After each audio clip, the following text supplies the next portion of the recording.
Recording in progress.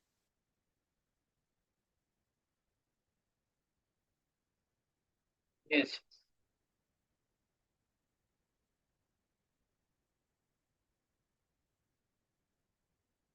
Good evening, students. Welcome to all of you once again. How are you, students? How are your preparations going? I hope it is now in full swing. Students, as you know, today we are going to revise chapter 6, that is audit documentation, and chapter 10, that is audit of banks. So chapter 6, as you know, is one of the smallest chapter running into few pages. And chapter 10, audit of banks, is a little bit technical chapter full of new terms which you might have should have uh, understood, learned, remembered, and analyzed. So, students, we shall be first taking up chapter 10, that is audit of banks, and probably in second half, uh, and probably after the break, we shall be taking chapter 6, that is audit documentation. So first of all, quickly, students, we'll have a quick look, a rapid glance at some major topics in audit of banks. So we'll firstly revise little bit, get familiar, and then we will move to questions. So students, tell me what is the main function of banks? Let us see your knowledge of what you have understood. What is the main function of banks?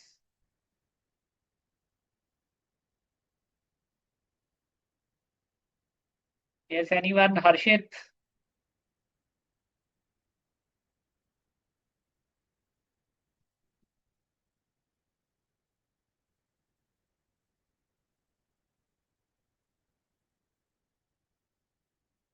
Yes, what is the main function of banks? Anyone, students? Quickly, guys, come on. Send your responses on mail.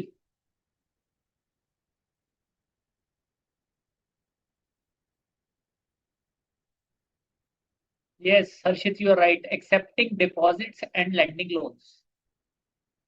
So that is the main function of banks. So as you know, the business model of banks operates like this, that they are accepting deposits from public, and they are giving a rate of they are giving interest at different rates on various type of deposits, and they are lending money to the industry, to trade, to farmers, to students, and to weaker sections, and virtually to society at large.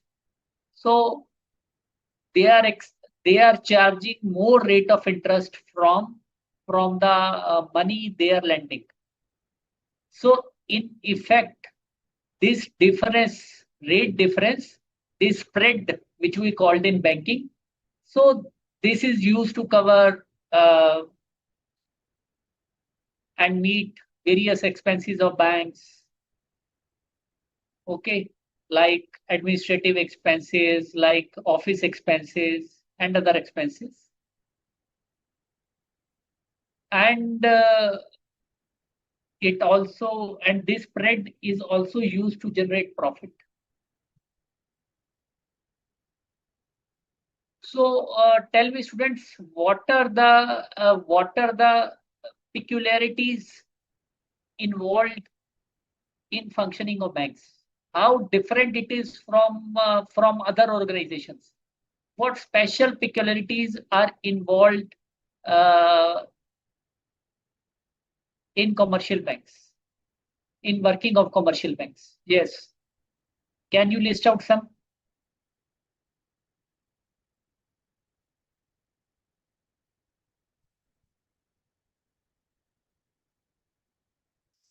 Today, students' attendance appears to be thin. Only 6 participants are there. Uh,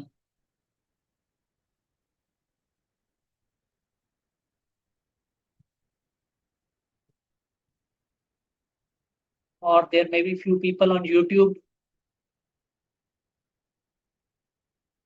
So probably you are enjoying your weekend today and skipping studies. That's not a good strategy. Yes. Anyone? Yes, Harshit. Or anybody else who is saying what are the peculiarities involved in functioning of banks? No, no, Harshit. I am asking about peculiarities or general peculiarities as compared to other organizations. Like like they have large branch networks.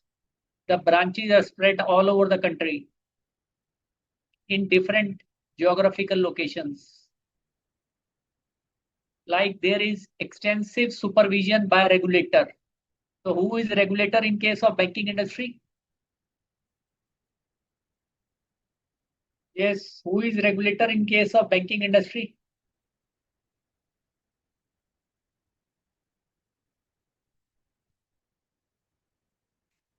Yes, RBI, Krishna Shah, you're right. If you can, Krishna, send your responses on mail. Extensive use of technology, that is also right. Krishna, yes, well done. Yes, Sachin Kumar Sharma, high value volume of transactions, extensive reliance on use of technology, supervision by banking regulator, that is Reserve Bank of India. So, students, you have read the chapter. That's good. So, students, as you know that banks operate through branch network and all the public dealing happens through the branches. So most all of you, I think, have gone to bank branches, and these are all computerized, run on CPS system, and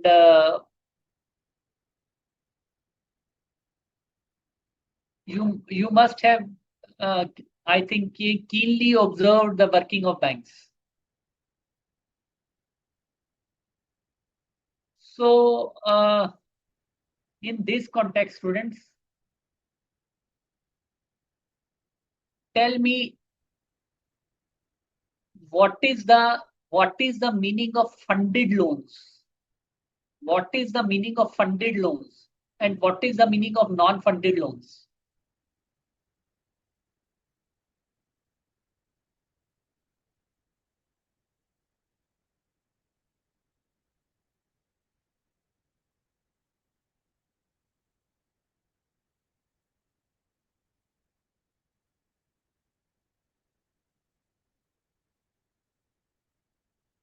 Yes.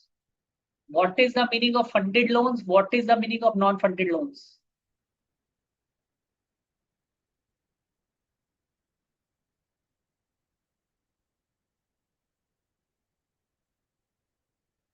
And give example also.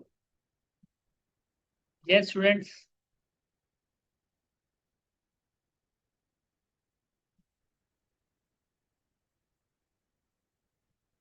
Yes, quickly, guys.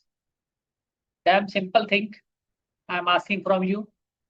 Yes, Krishna Shah. Non-funded means funds are not transferred. Funded is opposite, where funds are transferred. And Harshit, you are also what you are saying is also right. So example of funded loan is like a car loan, a cash credit limit, a term loan, and non-funded loans like letter of credit, like guarantee issued, in which there is no transfer of funds. Yes, Ms. Bhavesh, home loan is also example of funded loan.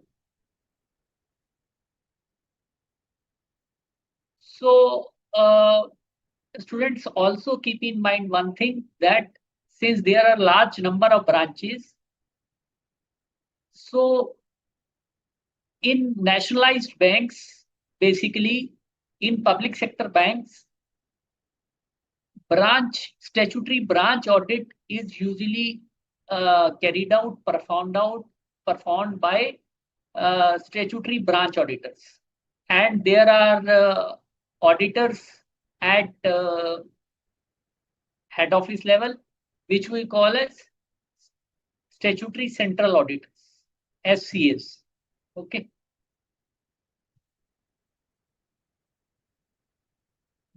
This aspect you have also to remember. And besides branches in banks, there are administrative offices like regional office, zonal office, head office.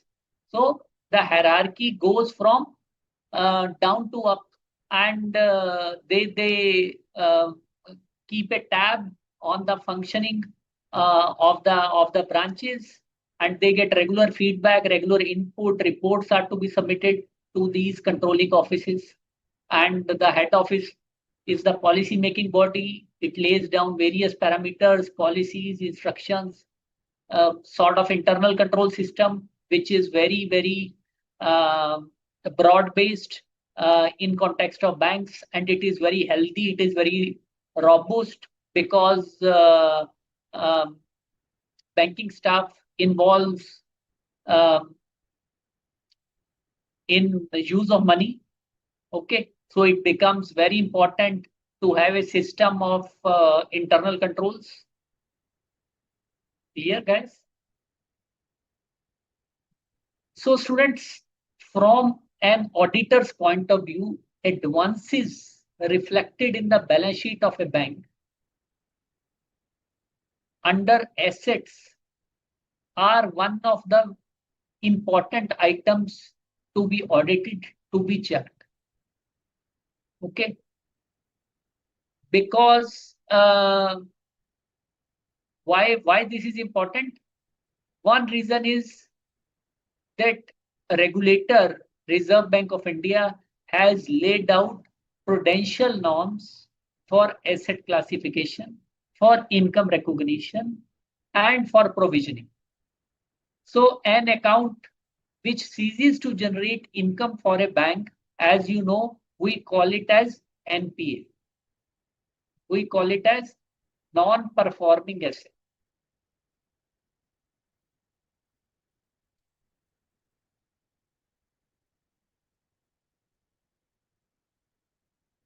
Now there are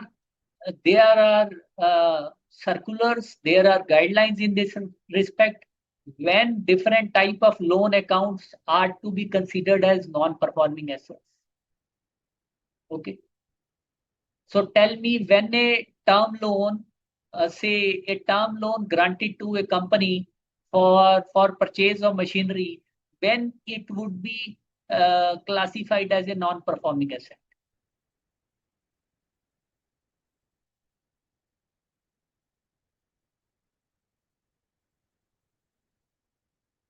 Yes.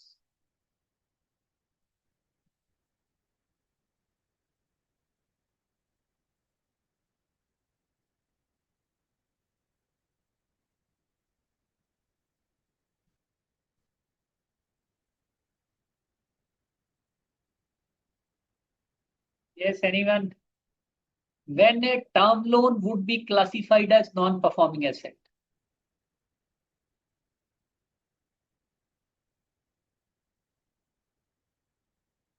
What does RBI guidelines state about it?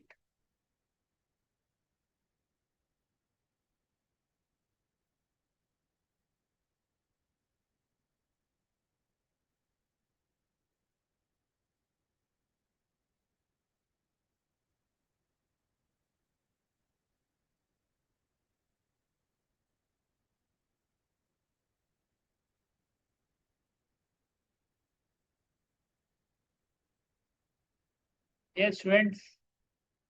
If yes, Sachin Kumar Sharma, you are writing a payment of interest or installment remains unpaid for More than 90 days, yes. And Harshit Jaiswal, principal interest paid more than 3 years. No, Harshit, what you are writing? It is totally wrong. It is totally wrong, Harshit. So it means you have not read about the norms of when an asset is to be classified as NPA. See, I will quickly take you through that.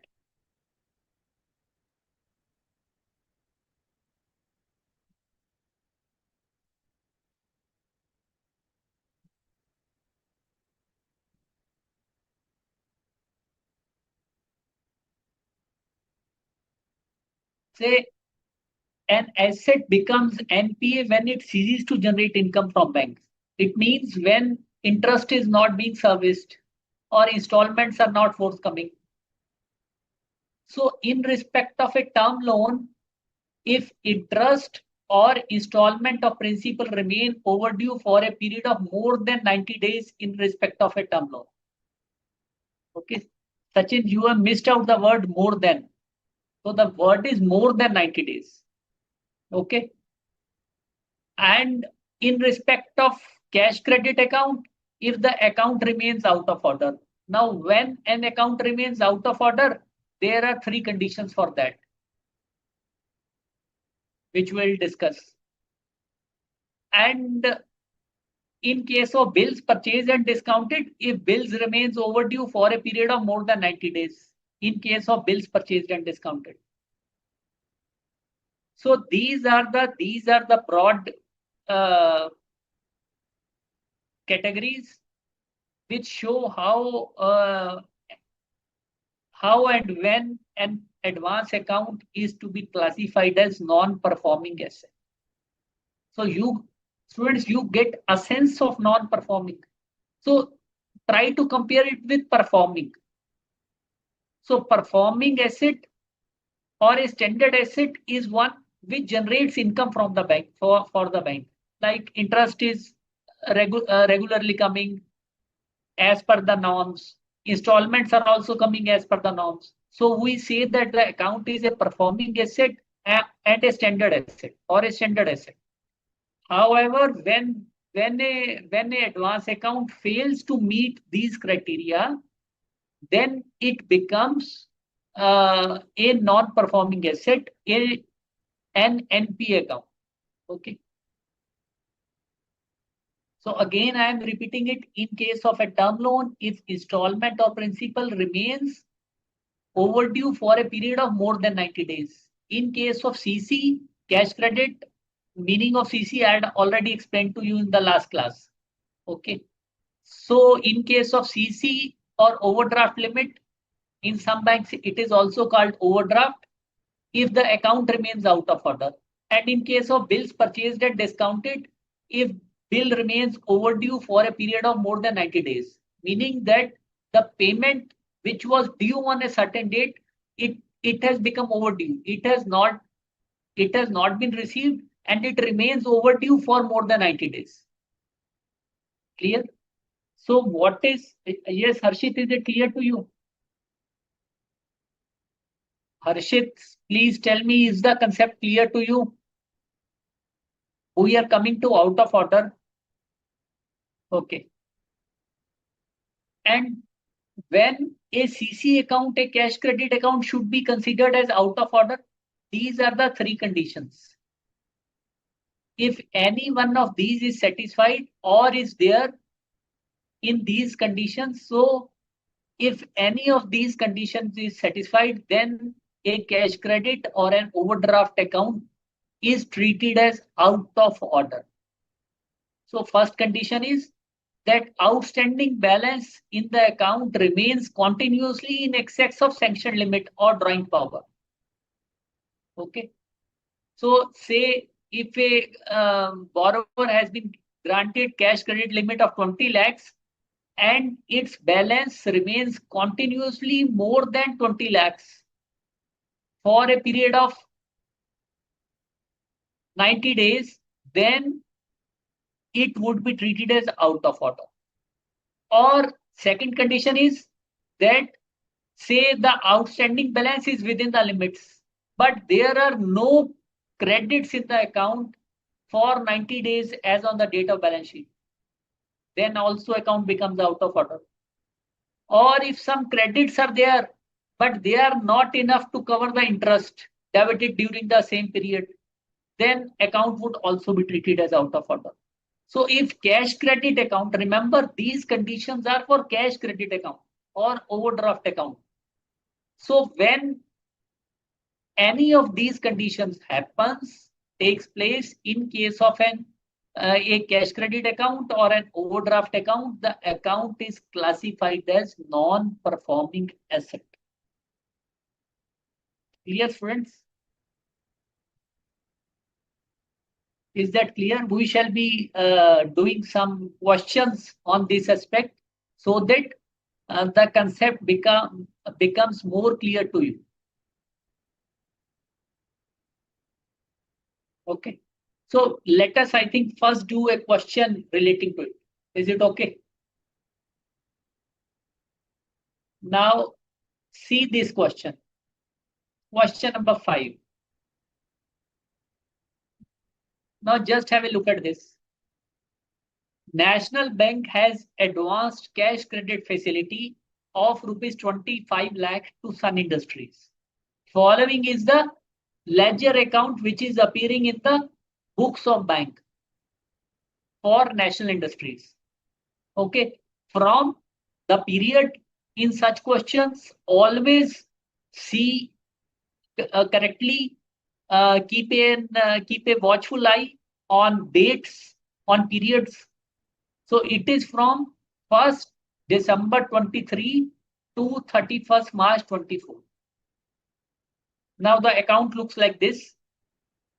Now cash credit limit was 25 lakhs. Now the balance is this.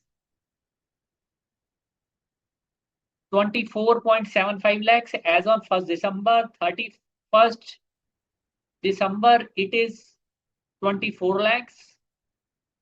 And 31st January, it is 24.24 lakhs. 29th February, it is 24.49 lakhs. 31st March, it is 24.50 lakh. And limit was 25 lakhs. So it remains within the sanction limit. Okay. And 31st March, interest is also debited. So the on 31st March, interest is balance is 24.75 lakhs after debiting interest. Okay. Drawing power during the above period was consistent at 25 lakhs. The account was classified as standard asset as on 31st December. Okay. So the banks are also preparing their quarterly statements. So as on 31st December, the account was classified as standard asset in books of the bank.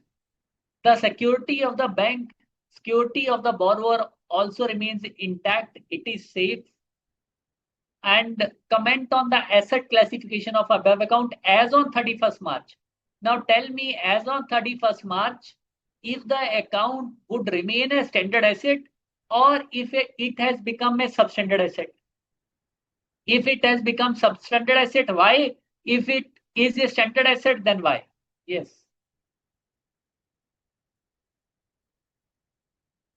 Yes, Harshit is writing something. Anybody else?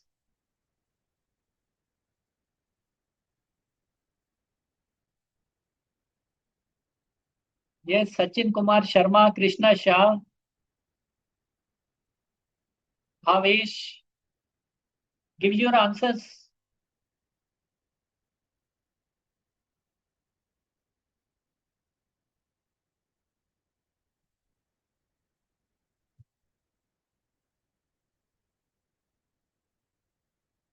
Yes, students, I am expecting answers from you.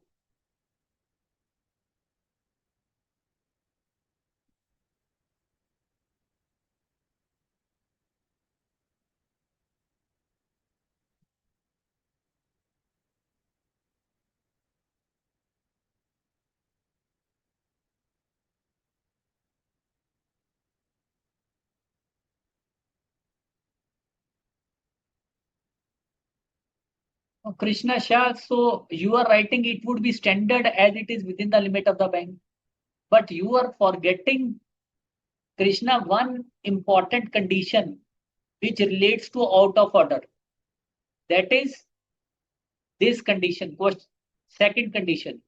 In cases where outstanding balance in the principal operating account is less than the sanction limit, okay, it is less than the sanction limit, it is less than 25 lakhs, but there are no credits continuously for 90 days as on the date of balance sheet. So there are no credits in the account for 90 days as on the date of balance sheet. So if you see, the last credit was on 31st December. Now 31 days of January, 29 days of February, and 31 days of March. So for 91 days, there are no credits. So the account would become a non-performing asset. Yes, Krishna, is it clear to you?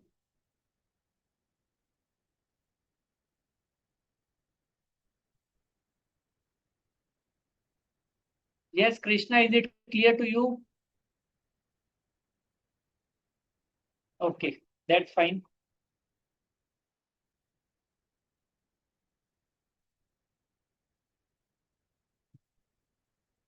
So students, a word is coming here, drawing power. So what do we mean by drawing power in context of advances?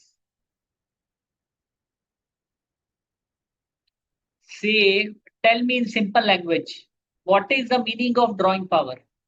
Say a borrower has been sanctioned a cash credit facility by XYZ bank for 50 lakhs. Okay. Now drawing power is also fixed by bank every month. So what is the meaning of drawing power? What is it? And how it is calculated?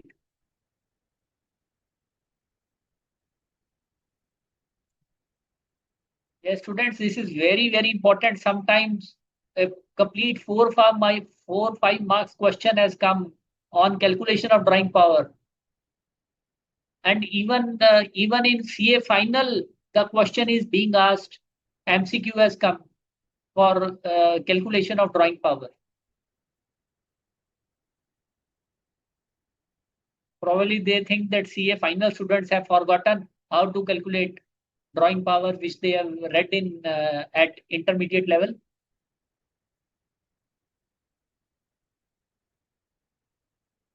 Yes.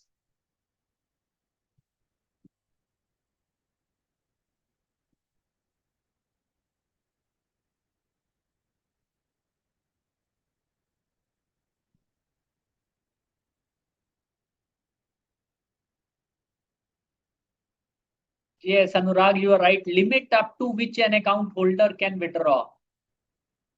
Yes, from his account. So how it is done? Yes, Anurag, can you tell me how it is done? How it is calculated? And on what basis it is calculated? Now, this concept should be fundamentally clear to you. Okay, what is this drawing power? How it is calculated?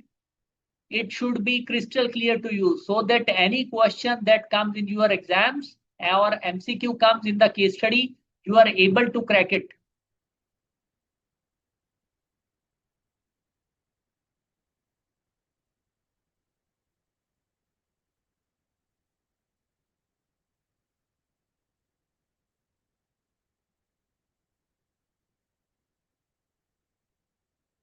Yes, yes, guys, waiting for your responses.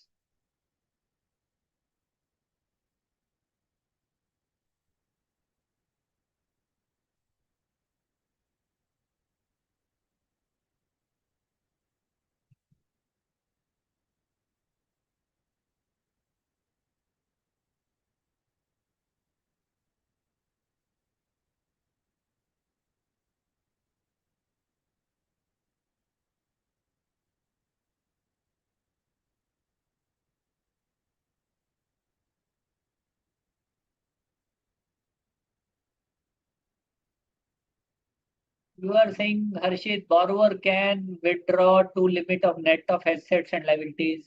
No, no, Harshit, that is not correct. Deducting margin from current assets value given in stock statement, yes.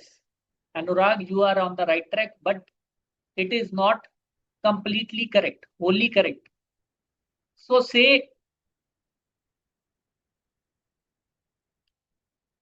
so as you know that working capital limit, the purpose of a working capital limit granted by a bank is to meet working capital requirements of a borrower.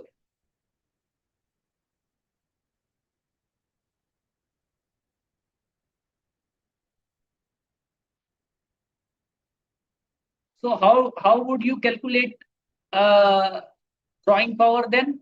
Obviously, from keeping in view the working capital cycle, the value of current assets and current liabilities. Okay. So basically, the securities which are hypothecated in case of cash credit limits are stocks and debtors. Usually stocks, but um, stocks plus debtors are also there. Okay. So if in the question only value of stocks is given, then we shall take value of stocks. Okay. Say it is 10 lakhs. Okay. Less creditors.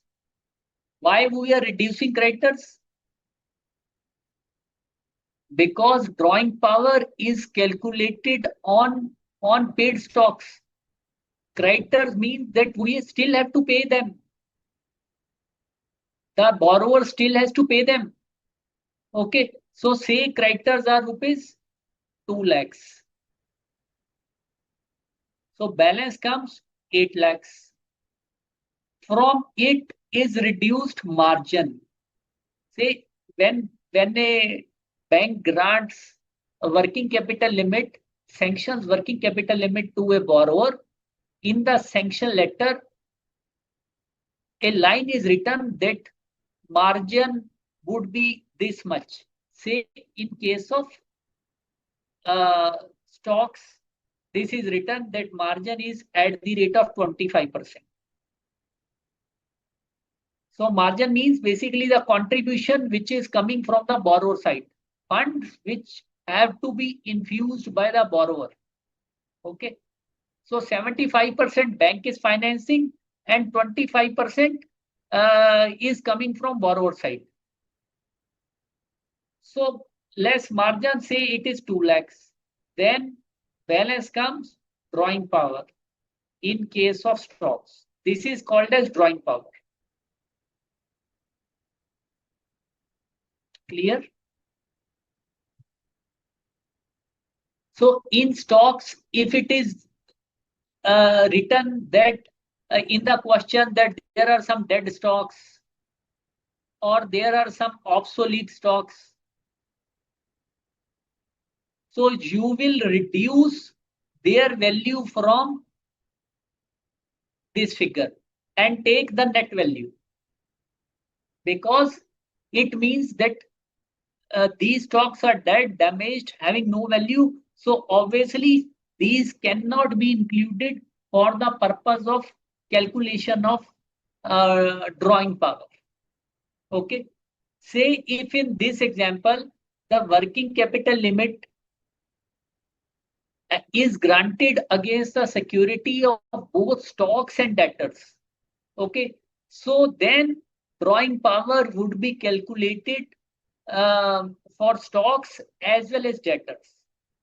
So we calculate drawing power for debtors separately, as in case of debtors, margin is generally stipulated high.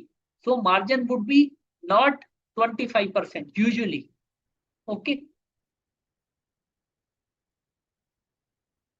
So take example of debtors. Say value of debtors is 50 lakhs. Okay. And say margin is 40%. 20 lakhs is margin.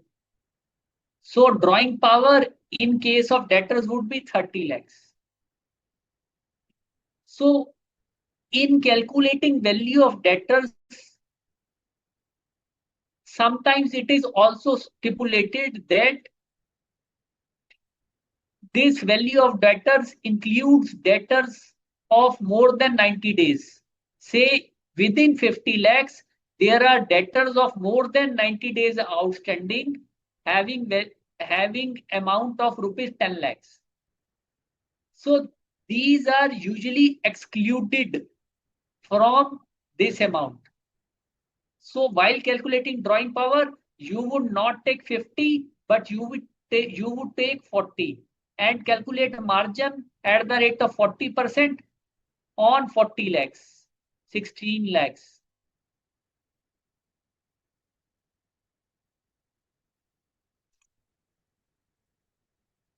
Yes, students, is it clear? Now, why these old debtors are removed, debtors more than 90 days? Because it is usually stipulated in the sanction terms, in the sanction letter.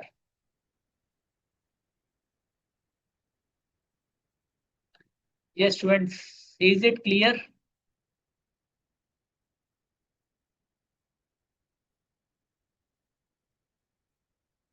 So let us try our hands at one question.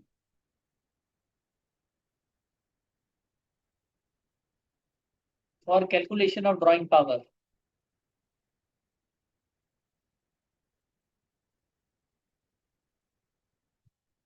Yes, see this question and tell me what should be the drawing power. Read this question. Value of stocks is 50,000. Very simple figures. Value of debtors is 45,000. Included in value of debtors is rupees 5,000 for an invoice dated 17th November 24. Value of creditor for goods is 15,000. Sanction limit is 45,000. Margin on stock is 20% and on debtors is 50%. Note, debtors older than 3 months are ineligible for calculation of DP. What would be the drawing power? Let us see who gives the right answer.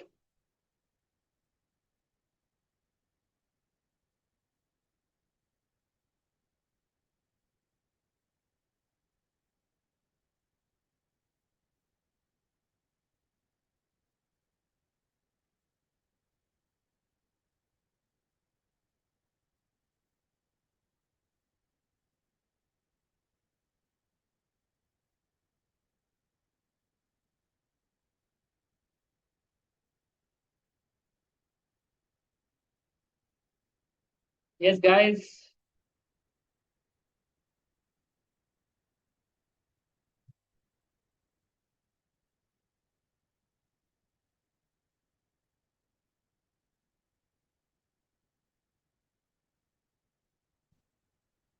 Arshit is saying DP is 48,000. Okay.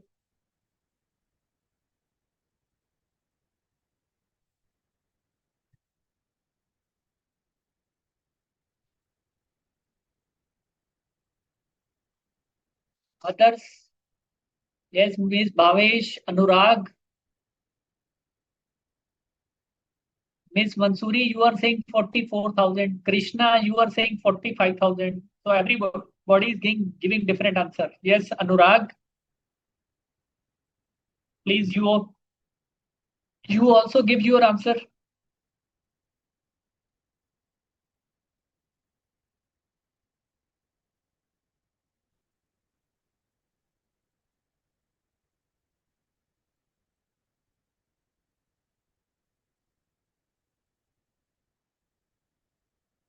Yes, Anurag is also saying drawing power is 48,000. So two answers are same. These are telling. Okay. Now let us see the solution. So solution is this, students. Drawing power would be 48,000. So since calculation shows that drawing power is 48,000, but the limit is 45,000.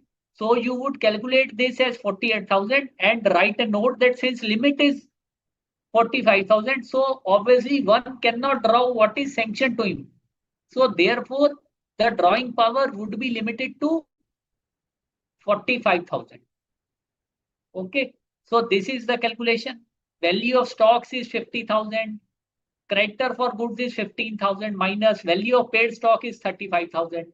Less margin we will reduce at the rate of 20%. 7,000 would be reduced and we get drawing power for stock at 28,000. Okay.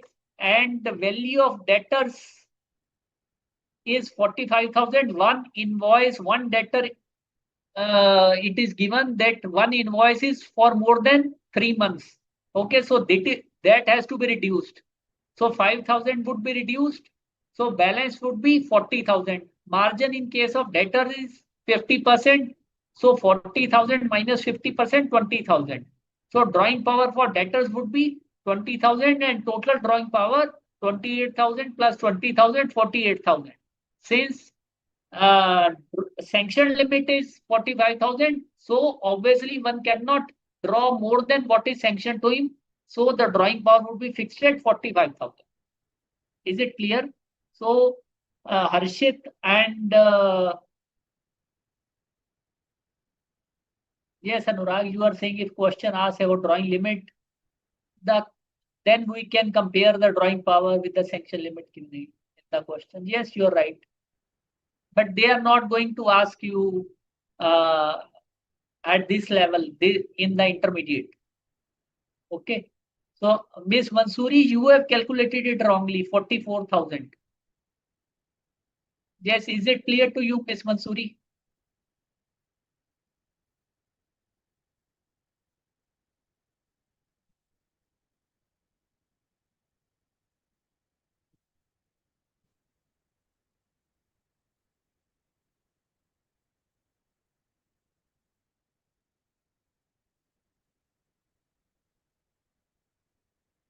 Yes, Miss Mansoori, is it clear to you? Okay. So there must be one more question on drawing power. Let us see.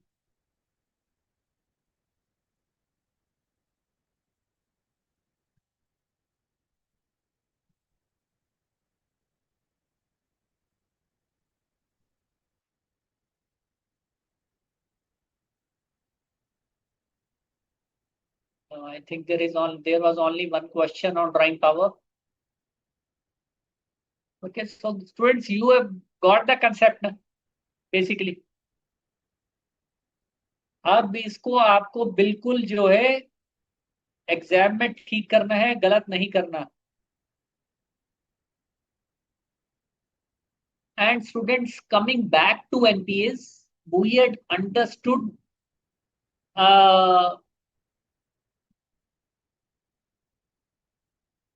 RBI's potential norms relating to asset classification. Okay. Now, once an account is identified as non-performing asset, then it is further categorized into different nomenclatures, different type of assets. So when an account is first classified as an NPA, it is called a substandard asset. Substandard asset. So a substandard asset is one which has remained NPA for a period of less than or equal to 12 months. So for first 12 months, the account would remain in NPA category. Say if an account has gone bad, installments are not coming, then it would remain as non-performing asset for a period of 12 months if no improvement happens.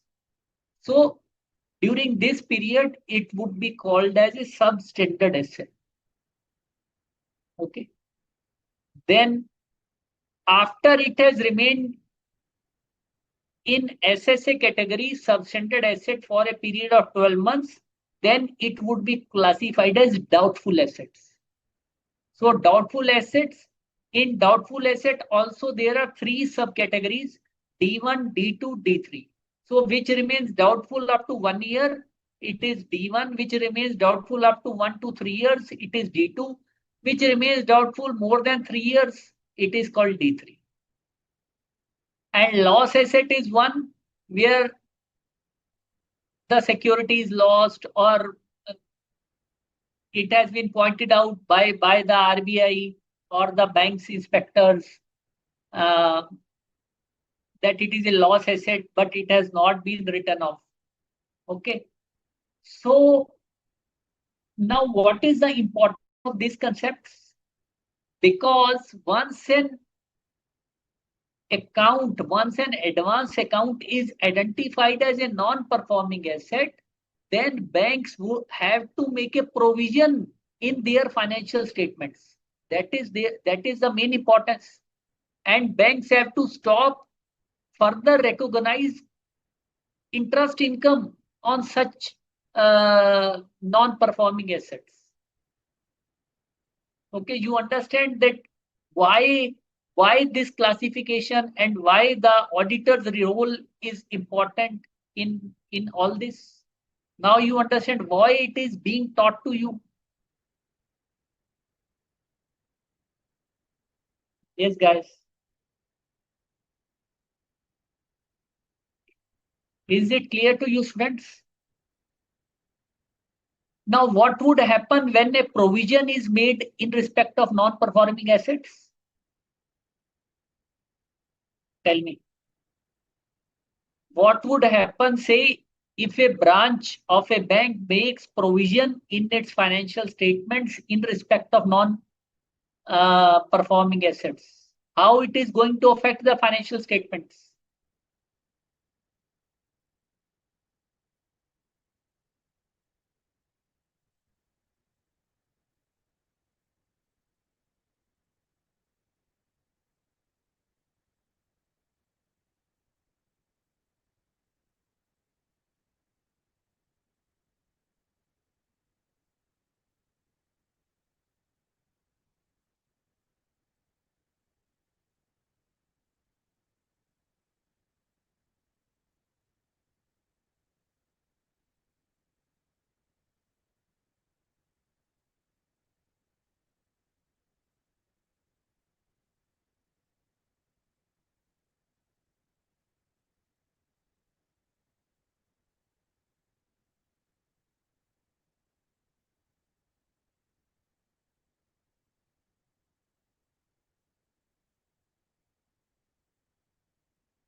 Yes, Harshit, Anurag.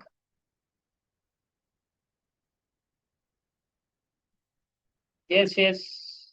Tell me, students,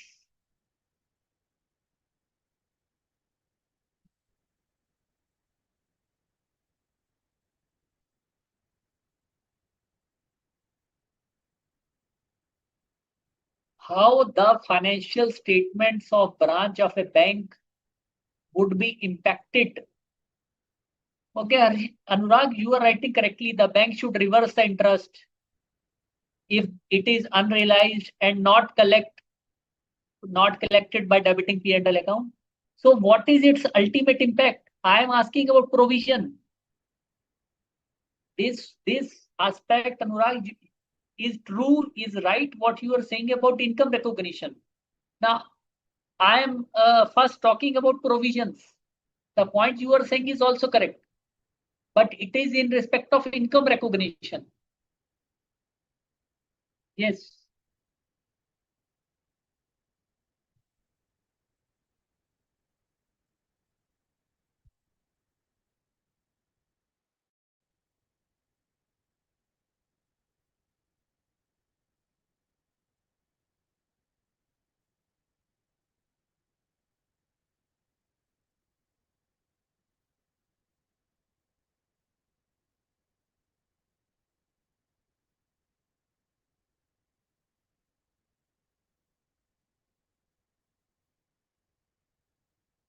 Yes, anyone? Anurag, Harshit, Krishna, Shah.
Yes, students, waiting for your response. No one. So tell me what happens when a provision is made in financial statements.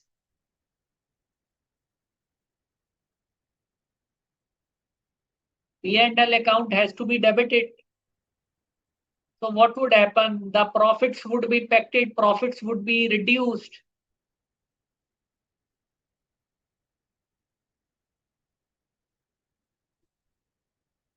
This was precisely what I was asking. Yes. So in case of substandard, now we come to provisioning. Now for substandard assets, a general provision of 15% of the outstanding balance is to be made. Whatever balance is outstanding, provision of 15% of outstanding balance is required to be made. So Anurag, I have already answered your question. And in case of doubtful assets, uh,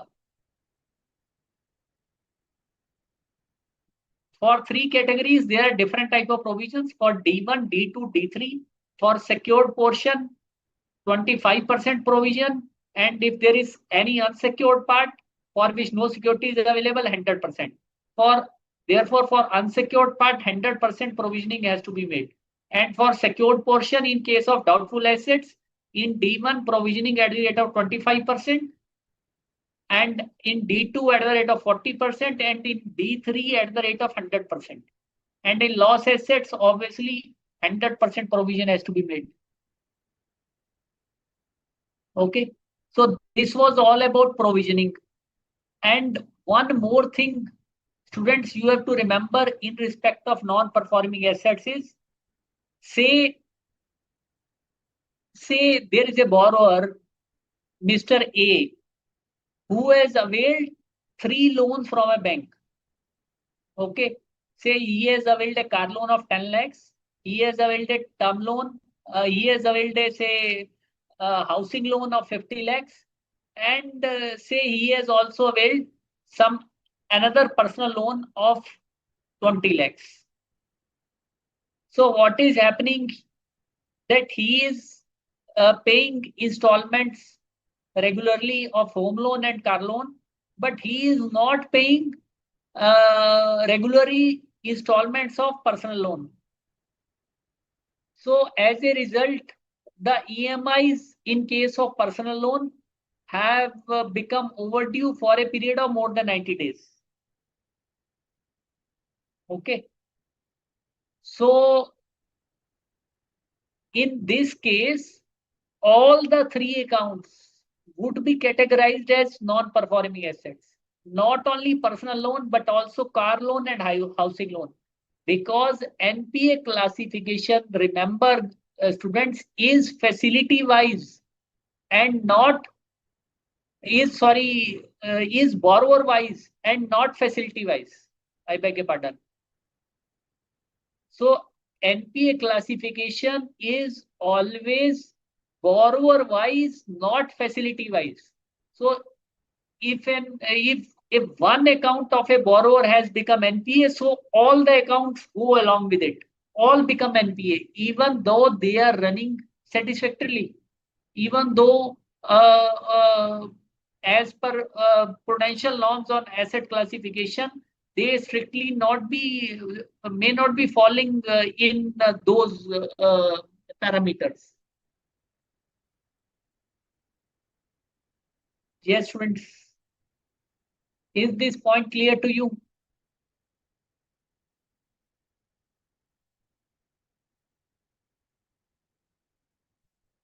Yes, guys, is the point clear to you?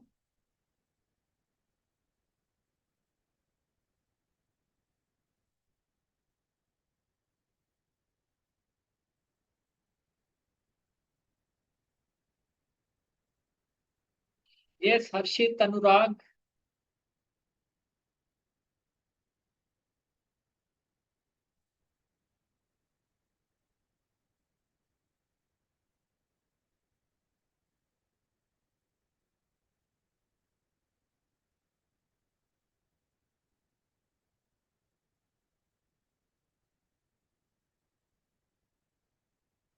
Is there any interest applicable? Anurag, you are saying for unsecured exposures, is there any interest applicable? No. Uh, The interest is a separate thing. Interest, say, whatever rate of interest is being charged by the bank, it does not relate to secured portion or unsecured portion. Penal interest may be charged, say, if the installments are not coming in time. So there may be a provision in the sanction letter for charging penal interest at the rate of 2% over and above the stipulated rate of interest. But it has got nothing to do with the unsecured thing.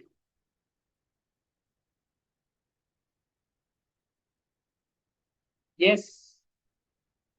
Yes, guys, this classification of NPA borrower wise, it is borrower wise and not facility wise. Is the point clear to you?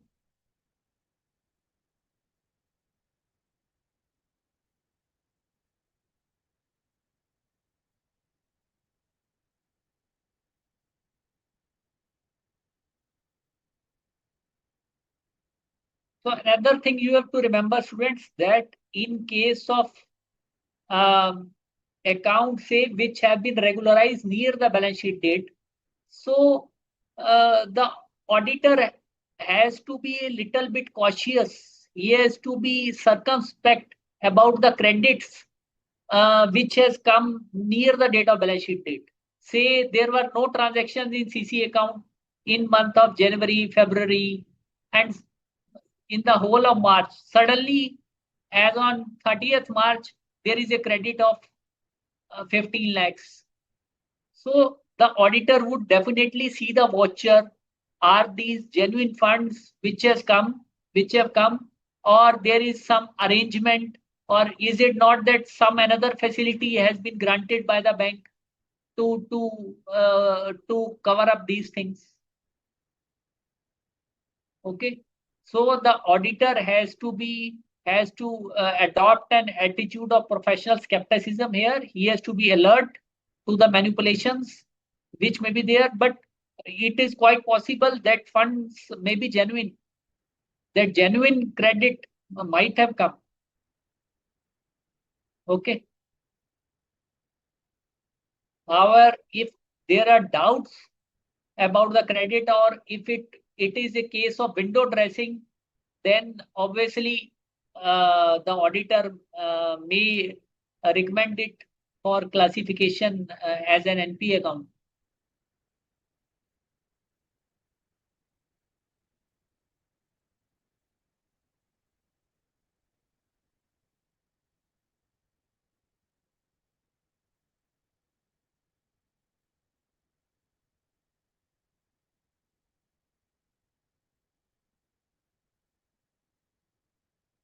Clear, students? There is also one subtopic within NPA of government guaranteed advances. So here there are also two things to be remembered. One is central government guaranteed advances and one is state government guaranteed advances. So, and a borrower account, if it is guaranteed by sovereign central government guarantee, then and guarantee is not invoked, okay. So the account would still be classified as standard asset, even say if it remains, if installments are not coming for more 90 days, but it would be regarded as NPA for income recognition purpose. Classification would remain standard, but for recognizing income, it would be regarded as NPA because unrealized income is not to be booked. However, in case of state government guaranteed account, if it becomes NPA, then the treatment is same as in case of other accounts. So classification would also be NPA and provisioning and income recognition norms would also apply. Clear? And one more thing, there is also NPA classification in respect of agricultural loans. So agricultural loan students, like you may be knowing that farmers are given loans for say in form of Kisan credit card, KCC limits, which we say for meeting their harvesting requirements in respect of different crops. So here NPA norms is applicable depending upon the crop season, okay, and depending upon the nature of crop, whether it is short duration crop or long duration crop. So long duration crop is where period of harvesting is more than 1 year, and short duration crop is where period of harvesting is less than 1 year. Okay. So in such advances, if in case of short duration crop, the account remains overdue for more than 2 crop seasons, then it would be classified as NPA. However, in case of long duration crops, it would be treated as NPA if it remains overdue for 1 crop season. Okay.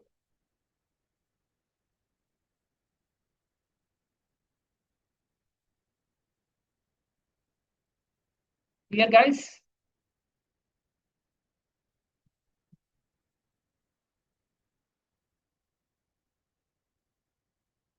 Is it clear, students? So like say wheat, like paddy, these are short duration crops. Like say wheat is sown in the month of November and it is harvested in April. Okay. Similarly, paddy is also a short duration crop sown in say in rainy season in June, July and harvested in September, October. Sugarcane is a long duration crop. So you don't have to go into these details because these things are decided by state level bankers committee. Which crop is a short duration crop? Which crop is a long duration crop? So this I am telling you just by way of examples.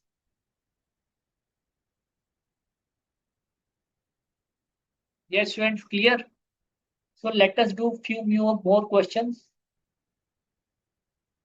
So we have revised main things about bank audit. Now see question number 3. Read this. How would you attempt this question?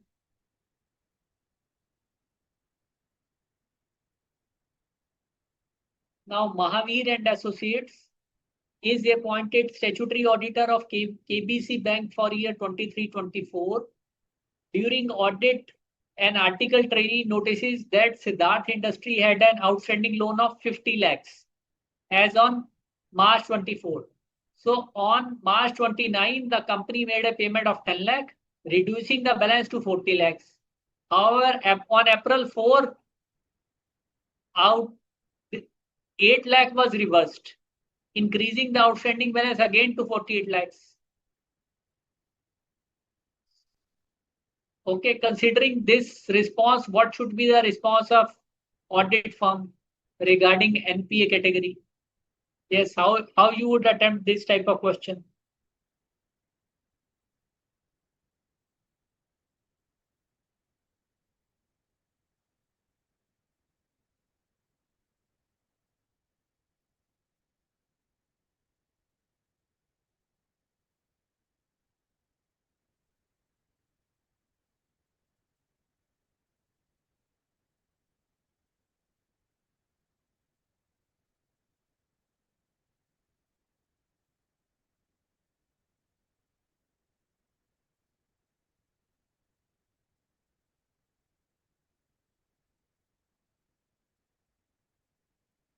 Yes, friends, tell me.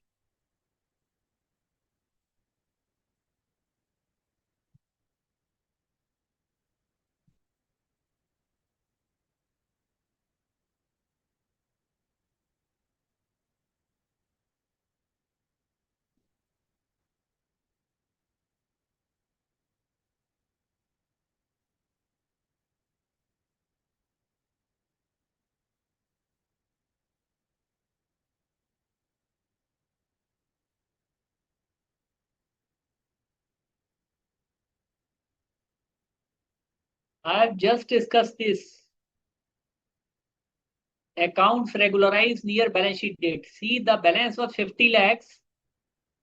On 29th March, the company was, the loan was 50 lakh. 29th March, the company made a payment of 10 lakh, reducing the balance to 40 lakhs. But again, on April 4 next year, the transaction of 8 lakh was reversed, increasing the outstanding balance again to 48 lakhs. So final balance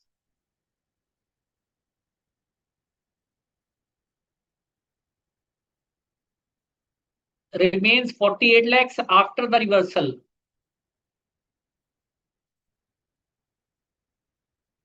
Yes. So the again you have to write the same thing. Then when such few credits, solitary credits are recorded, then auditor has to see carefully. And if the account has inherent weaknesses on the basis of data available, and say the auditor is of the view that it is a case of just dressing up the things, then he can deem it as NP category. Okay.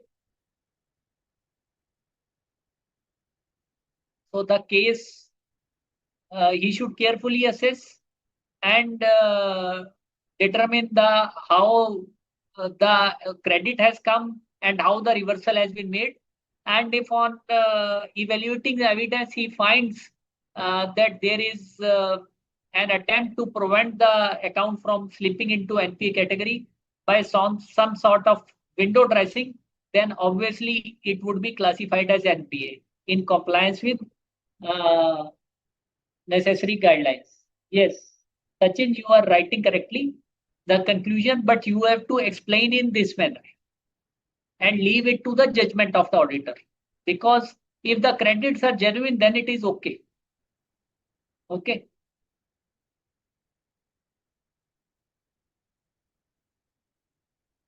And see this question number 1. Advances generally constitute a major part of the assets of the bank. Now, if you see the balance sheet of a bank, you would see on the asset side, major chunk is advances, and on the liability side, major chunk is deposits. Okay. So there are a number of borrowers to whom advances are granted. True. The audit of advances requires major attention from auditors. We are discussing it because it becomes very important for the auditors to check advances because of the reasons like provisioning, and because of the following of asset classification norms, income recognition norms, and all other things. So while obtaining audit evidence about advances, what are the considerations that an auditor would keep in mind? So it is a general question, not connected with NPA. So you are, say, part of a team which is conducting audit of a bank. So in respect of advances, which things you would keep in mind? You have to write those things, those considerations, those factors which you would keep in mind while auditing advances. Yes.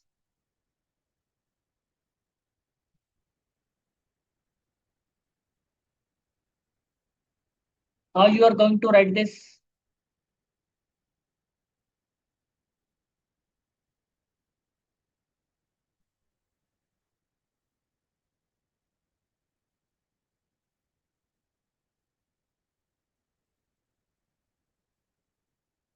Yes, students.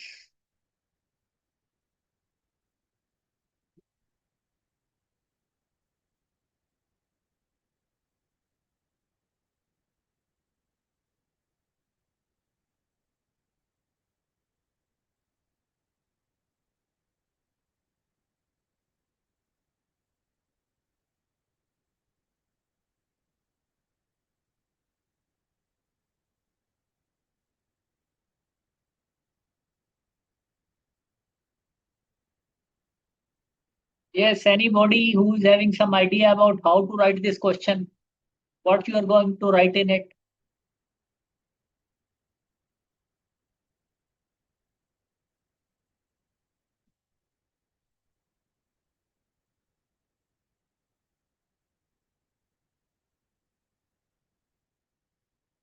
Yes, Harshit.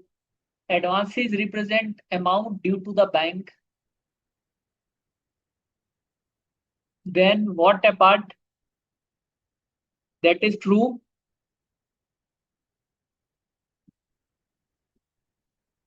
So you would write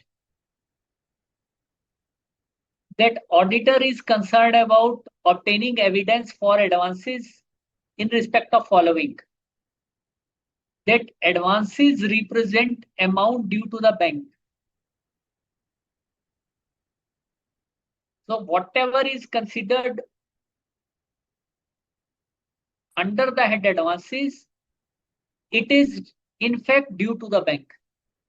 And what is due to the bank is supported with loan documents. So students, you understand what do we mean by loan documents? So if you go to buy, say, a car loan from a bank, so the bank would be getting a whole lot of documents signed from you. Okay, agreements and other letters, they would be getting it signed from you, and some would be on stamp papers also. So this is again all part of documentation. Okay, this is called loan documentation. So it has to be legally binding because it is a contract between the bank and the customer. Okay. Number three, there are no unrecorded advances. So anything, there is no such amount left which should be classified under the head advances and which has not been so classified, which is not recorded. Valuation of advances is proper. The advances are properly classified, described in accordance with the potential norms on asset classification and meets with all the regulatory guidelines, RBI norms. Appropriate provisions have been made in accordance with the account regulatory guidelines, regulatory norms, and generally accepted accounting principles. Clear?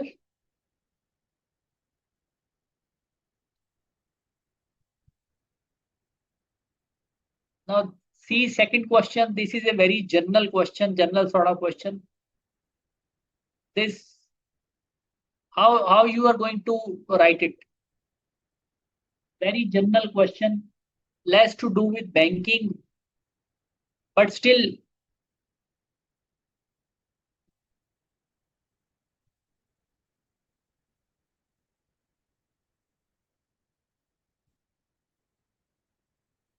the question is asking from you how the auditor should assess or evaluate the adequacy of bank's risk management controls. So, what checks and balances a bank has applied for risk management controls so that its business risk is lowered.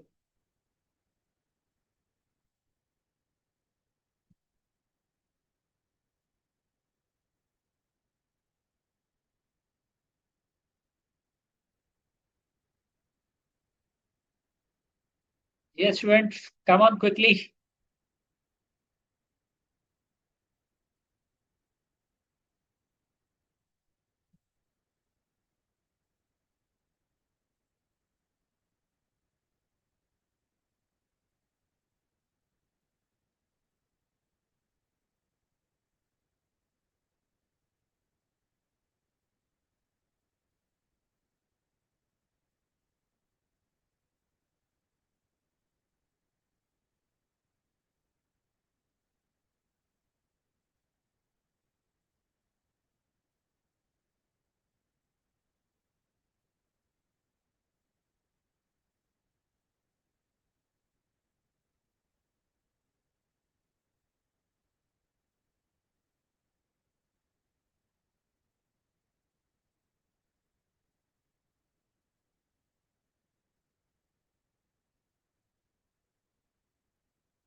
Yes, Harshit, you are stating correctly. Identification, measurement, and monitoring of risks, control activities, monitoring activities. So these have to be assessed. What are the risk management model has been used? Which methodologies and assumptions have been used to assess the risks? Yes, check information system reliability. That is also correct, Harshit. Okay. So see now next question. Yes. Look at this. During the course of statutory branch audit of a nationalized bank, CA Amrish or whatever it is, performing audit procedures in relation to advances. He has verified the select sample of borrower accounts uh, representing advances and found nothing unusual. So he has picked a sample of loan accounts and found that everything is okay. He has found um, no hanky panky thing. And in a banking environment, now the question further says, in a banking environment, there exists documentary evidence containing observation comments on advances which can be useful to the statutory auditor in performing an effective audit. Now he has checked loan documentation, he has reviewed the operation in the account, he has found nothing unusual. Now the question is asking from you that some documentary evidences already exist in the bank, which may point towards that there is something unhealthy in respect of the advance accounts. Now, which of those documentary evidences, which name those documentary evidences? Name those documentary evidences.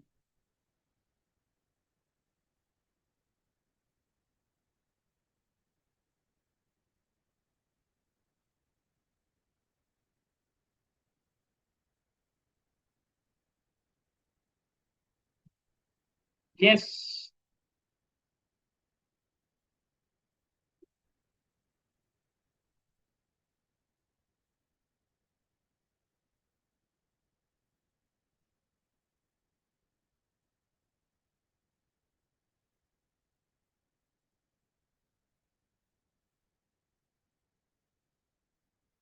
You are understanding what the question is all about. The auditor has checked all the, say, loan documentation. He has reviewed the accounts. He has verified the sanction letter. He has checked the operations. Say he has gone through the stock statements. But the question is asking from you is that there are certain documents, there are certain reports, or you can say there are certain documentary evidence which can throw light to the auditor uh, regarding say some unsatisfactory operation in the accounts. So some document already exists as part of the internal control system of the bank. Which are those documents?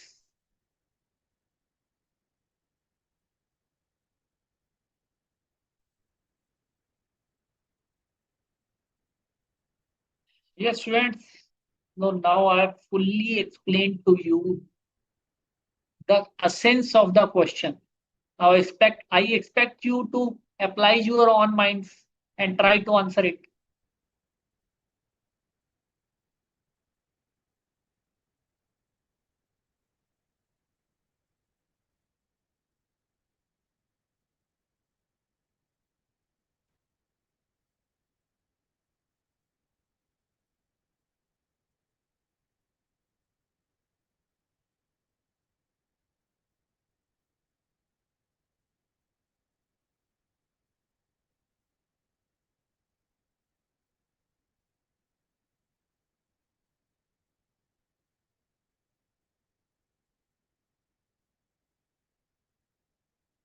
Yes, Anurag, Arshid,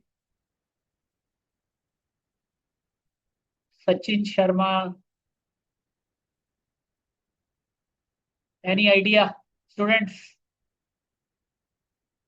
any idea of such type of documentary evidences?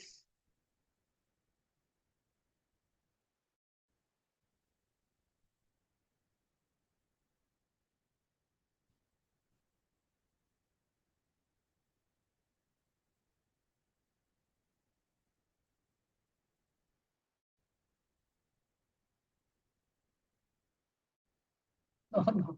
Loan agreement, it is an agreement between the borrower and bank. So it is already there. What you are going to get out of it from the perspective of knowing the health of a account. So basically the question is asking from you, like the auditor has picked up a sample. So there would be certain documents, certain reports which would be containing information, say the auditor has picked a sample and he might get to know something more, and then he can scrutinize those accounts in detail.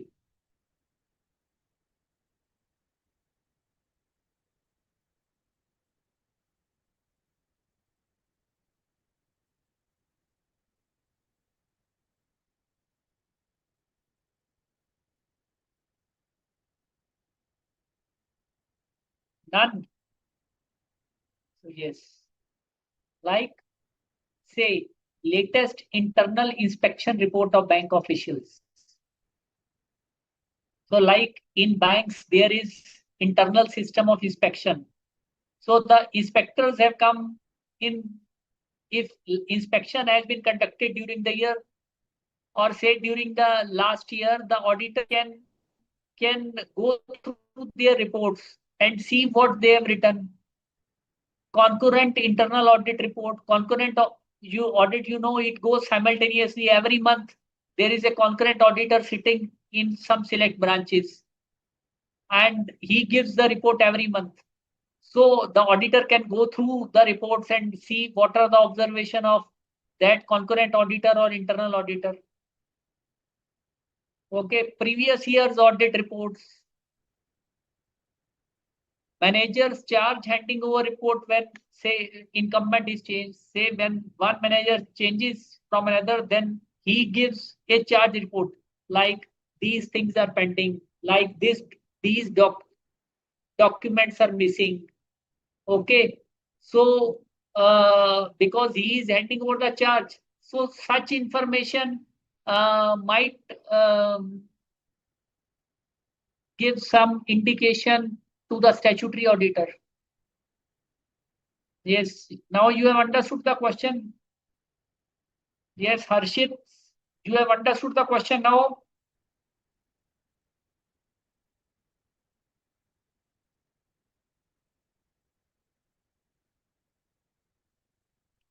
Please drop a mail. Harshit, you have understood the question and its answer.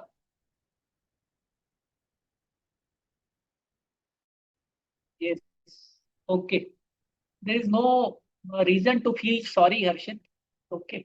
We are here to help you. This we have already done.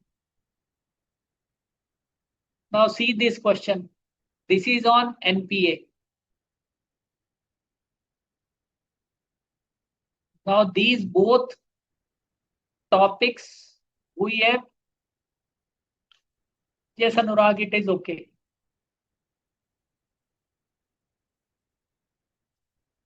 Which we have done today itself. So Messrs. JKL and Associates are statutory auditors of one bank for year 24-25. So during the audit, they observed the following items included under interest income in the financial statements of a bank.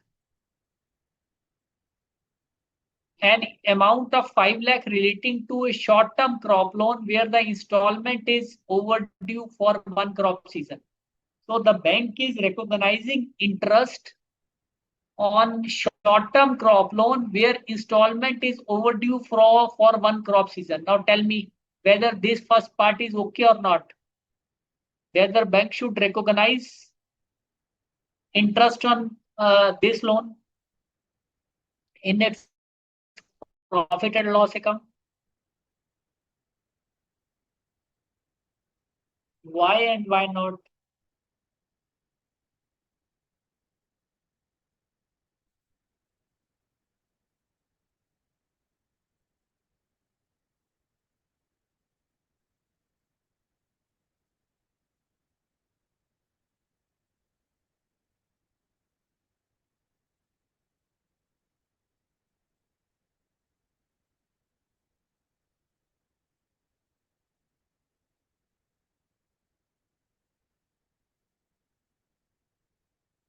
Yes, friends, quickly.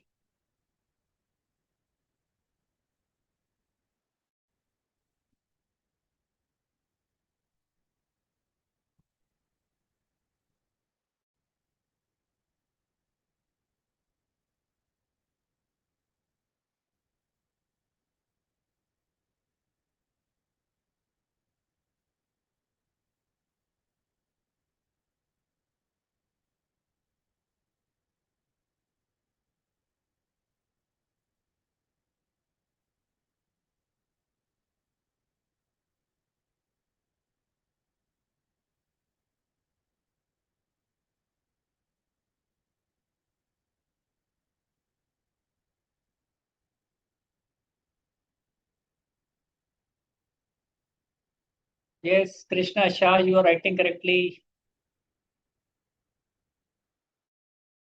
So it is a short-term, a short duration crop loan, and it should be not short-term, short duration. It should be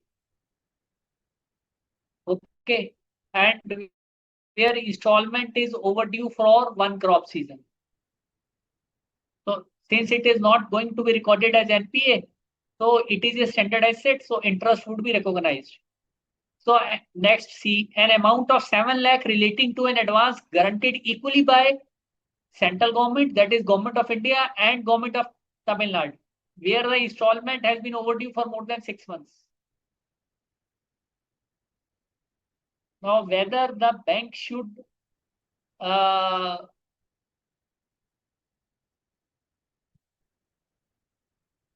recognize this income or not.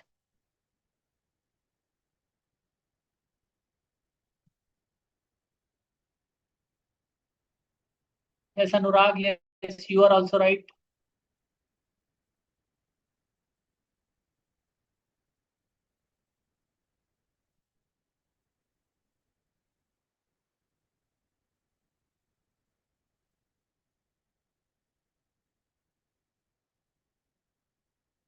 Yes. What about second part, students?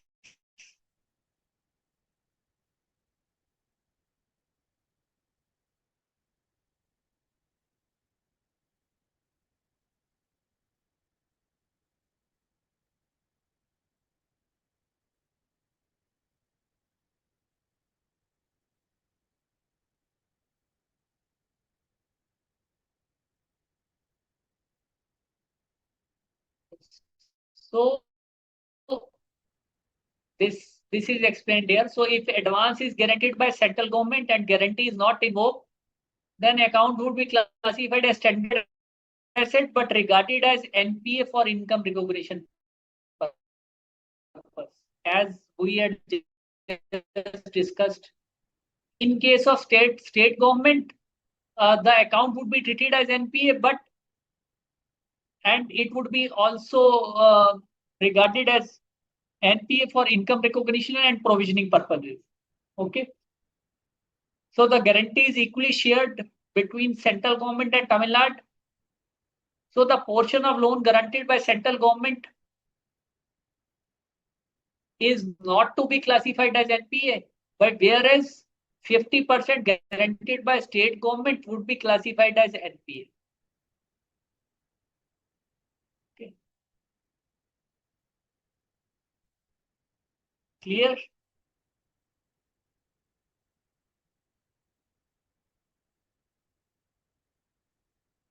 Now, this question number 7, we shall be taking after the break. So, students, let's take a short break for 5-7 minutes. Yes, Manish, break. Yes.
Yes, you can start.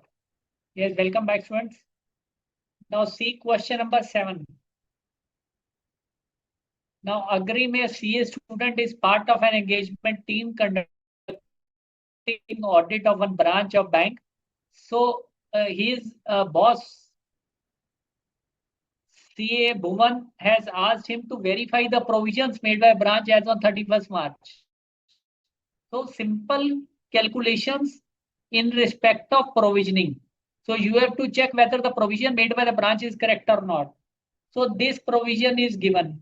So AK industry is classified as doubtful D1. Outstanding amount is 10 lakh, provision made 5 lakh. Similarly, three different other assets are given. So the engagement partner has already verified NPA classification. Now it is given in the question that NPA classification is correct. So an asset which is substandard is correctly classified as substandard. An asset which is doubtful is correctly classified as doubtful. Okay. And it is also given all the amounts except this amount.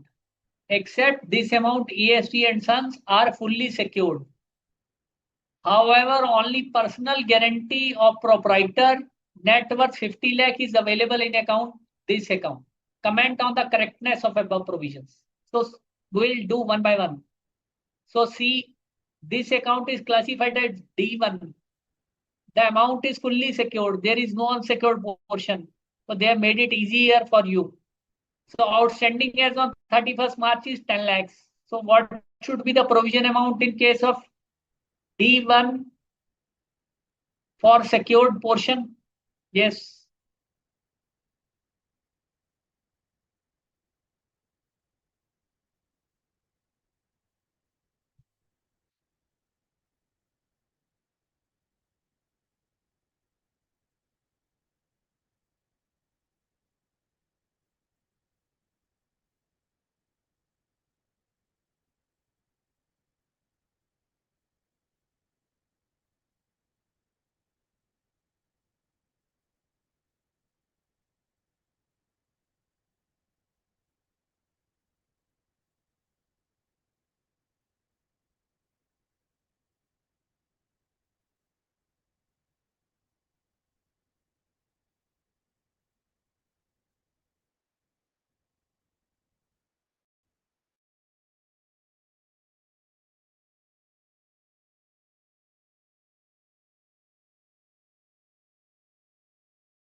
Yes, friends. Yes, tell. Harshit, no, it is not 15% in the doubtful D1. Asset is correctly classified as D1. So what is the provisioning amount in respect of D1? It is 25%. So it would be 2.50 lakhs. Now second is substandard asset. Here the outstanding amount is 50 lakhs. So what is yes and what is uh, provision amount in case of substandard asset?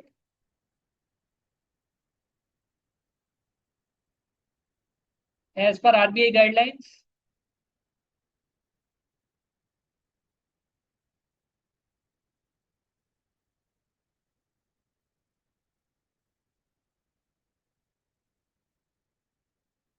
Yes, Anurag.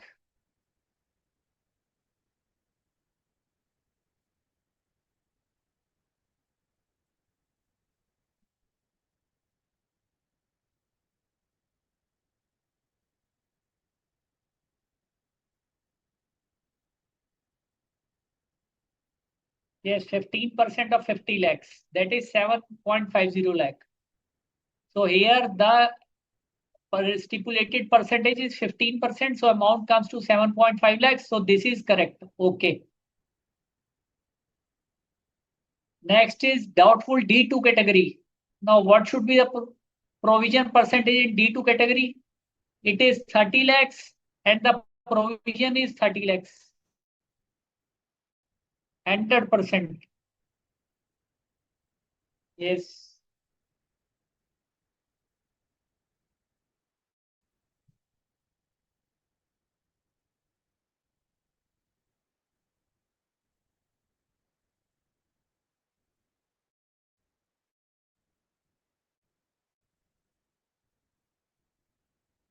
Yes, Krishna Shah, 15% probably you have written about the last. It's okay. Yes. Next, 30 lakh, well, provision of 30 lakhs on 30 lakhs for D2, is it correct? What is the stipulated percentage?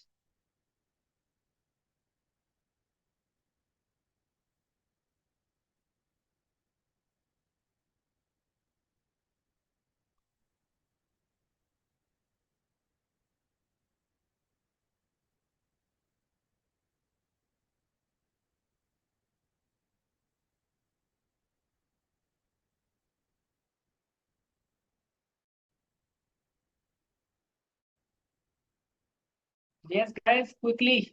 And what about second, this last one, AST and Sons? So this table is given. So in D2, the provisioning amount is 40%. In D2, the provisioning amount is 40%, 12 lakhs. So this provision is also wrong. And in case of loss asset, obviously 100% provision has to be made. This is correct. 1 lakh. Whether personal guarantee is there, it is of no relevance.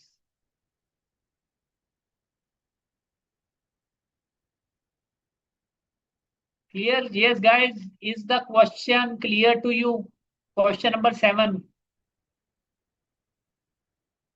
Please drop, please confirm whether this question concerning calculation of provisions for substandard doubtful loss assets is clear to you.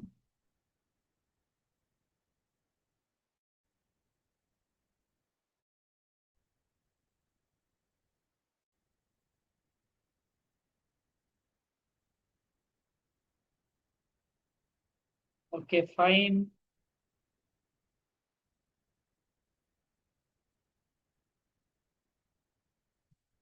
This is the same, I think, repeat question guaranteed by government of Tamil Nadu in India. This we have done just now. Drawing power. And see this question, question number 10. Now, K Limited is availing cash credit limit of 25 crore from one bank. The drawing power of the company ranges between 22 to 25 crores during the year 20 during the financial year. The limit availed by the company remains less than 20 crores during all days during the financial year 23-24. Now, the balance outstanding is within the sanction limit. It is given. The company has not deposited any amount in the credit, and there are no credits to this account during the last quarters. How will this be classified? Now the same condition, out of order condition, which we have read, this second condition. So there are no credits in the account for a period of 90 days as on the date of balance sheet. So therefore, the account would be treated as out of order and consequently NPA. Okay. Clear, guys? Now, this is a question that a table is given before you, and the bank has made following provision for bad debt, substandard asset, expenses, income tax. Okay. So you are being asked to check, to state how you would verify these provisions. So obviously, you would see that these comply with regulations, regulatory requirements. How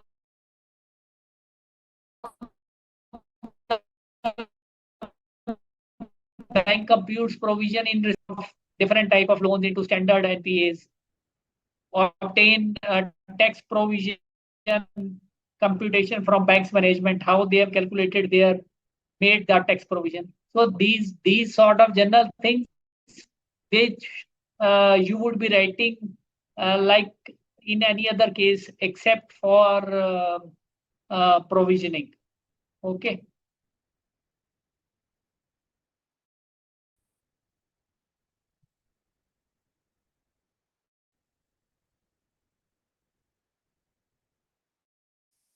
So all the questions are complete as far as audit of banks is concerned.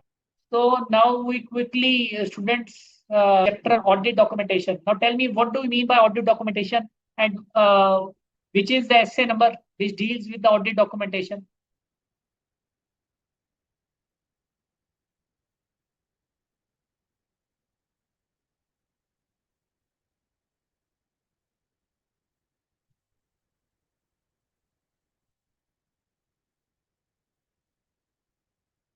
What is the meaning of audit documentation and which essay deals with it?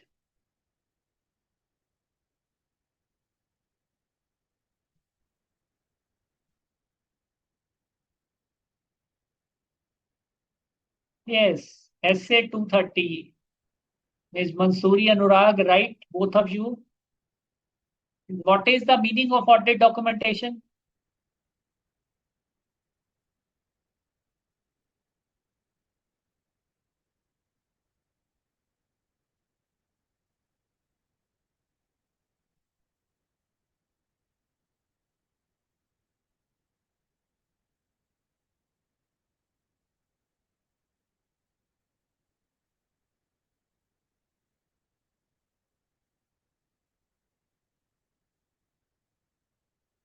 What audit documentation is all about?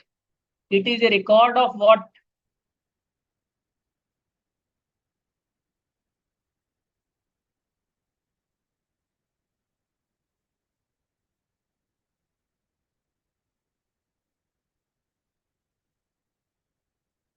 Yes, record of audit procedures performed, audit evidence obtained, and conclusions reached by the auditor. Yes, correct. Perfectly correct, Ms. Mansoori.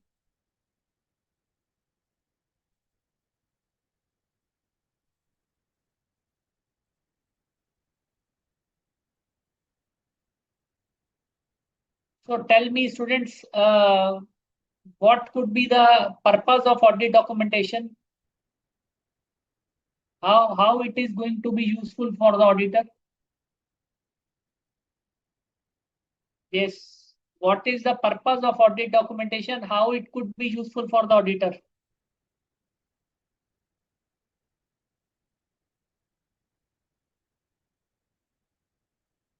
Some few points, any few points which may be coming to your mind, you can write.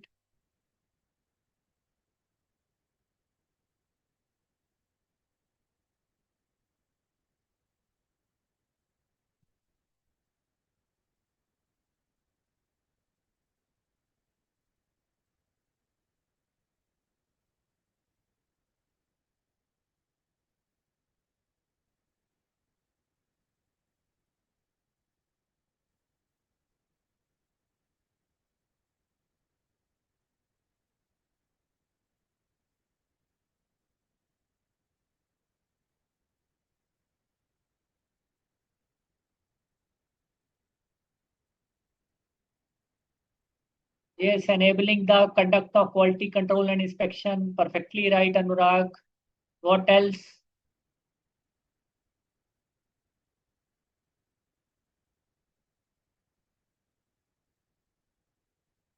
So first of all, objective is to uh, engagement team to it helps in plan and perform the audit, assisting members of engagement team to direct and supervise the audit, and again consequential benefit is that uh, all the team members, all the staff are accountable for their work because audit documentation provides who performed which work. So later on, if something goes wrong, then accountability, responsibility can be fixed within the firm. Okay. Enabling conduct of quality control reviews and inspections, retaining a record of matters, because audit documentation, as you understand, is a record of all the audit evidence obtained and procedures performed. So it gives a reference for future audits, which what we did last time and what evidence we obtained. Okay.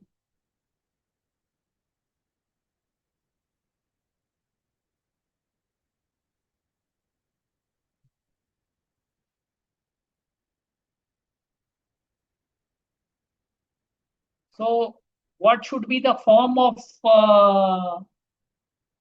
audit documentation?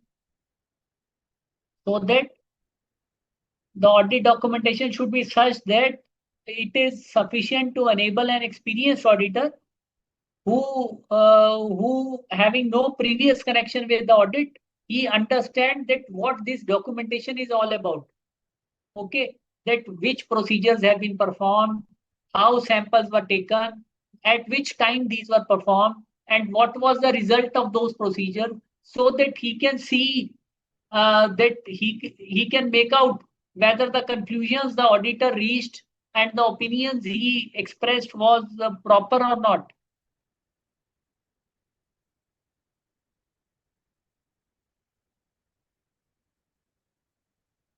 So when an auditor documents the extent of audit procedures, he shall record which characteristics of specific items tested, like tests are made in respect of which sort of transactions, like sales, purchase, okay, who performed the audit, and the date when such work was completed. So, like it would help in fixing responsibility. And who reviewed the audit work, who checked the work of the person which was originally performed. So, these things. So, the auditor shall also document discussion of significant matters which were communicated with those charged with governance and on which discussions took place. So that is also important to remember. So audit documentation, basically all the audit programs, all the responses to queries, all the final papers, like the auditor has attended physical inventory count, and he has with him the details and worksheets of what he observed during the inventory count process, and it is duly signed by the persons who are also counting. Okay, so these kind of things, correspondence, these are all examples of audit documents. And what is when audit documentation should be prepared, students? Tell me. When audit document should be prepared? Is it to be prepared after the audit is over, or what is to be done about it?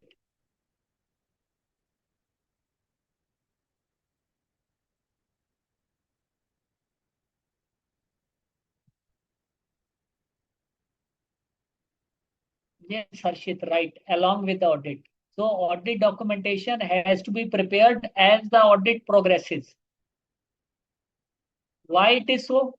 Now my next question is why it is so?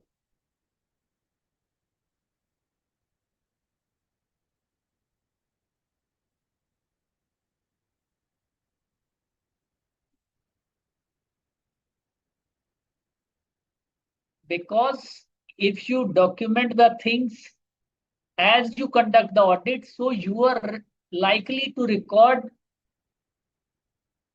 more correct things. Okay. So it ultimately enhances the quality of audit. So there is one thing, assembly of the audit file. Now, when this assembly of audit file has to be completed?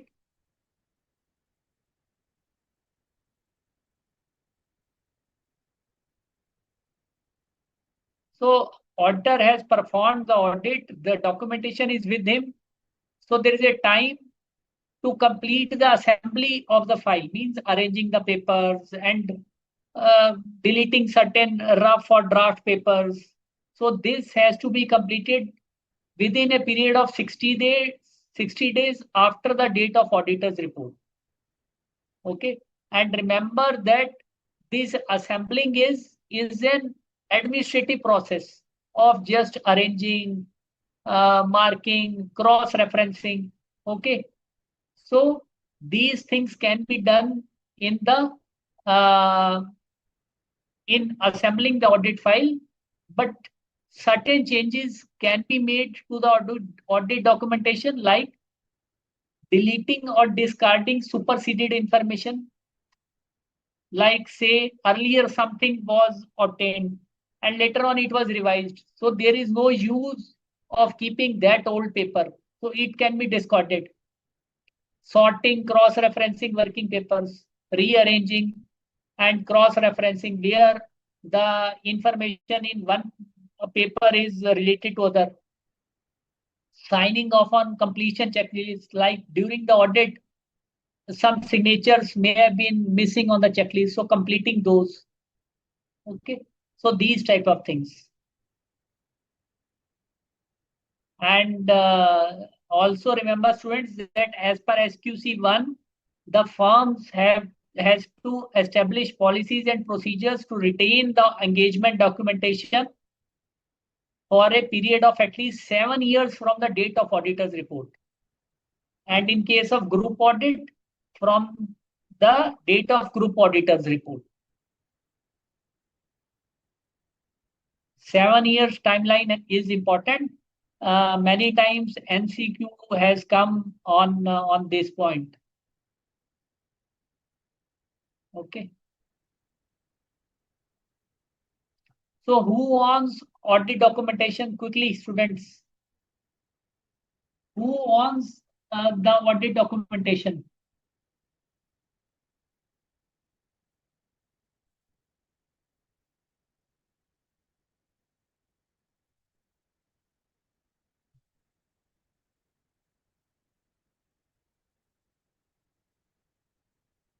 Yes, who owns the audit documentation? Client or auditor?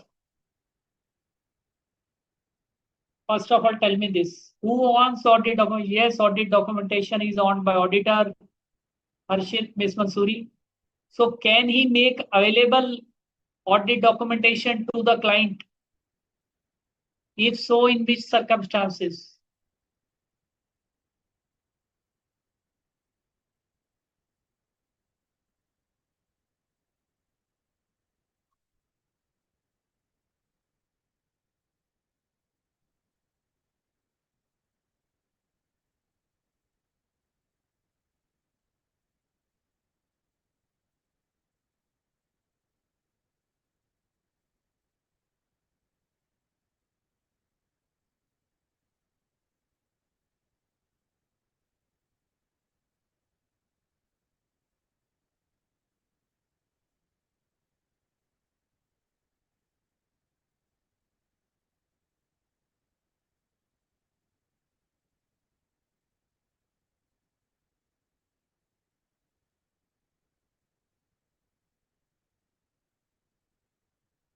It's upon auditor, but how? You have to explain, Harshit.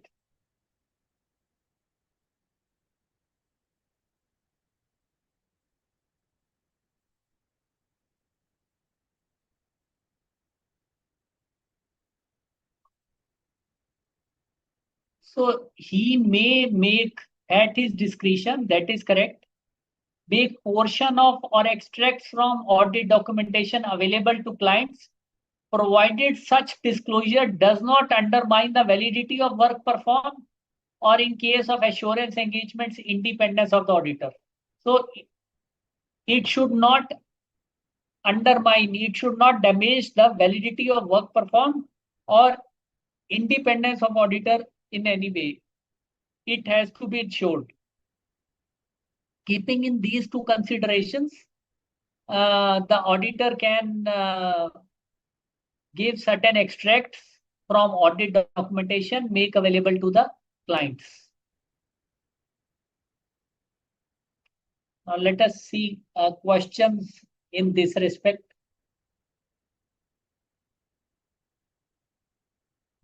See question number 1. During an audit of MTN Limited, CA Shubh, the auditor discovers an issue with stock valuation. To ensure accuracy and reliability of his observation, CA Shubh wants to document audit procedures, evidence collected, and his observation. So how does audit documentation help CA Shubh? What you are going to write? So the auditor is trying to obtain audit evidence about stock valuation. So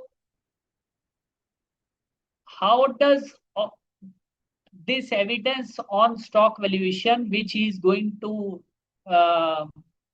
document, would help, would support his findings in audit?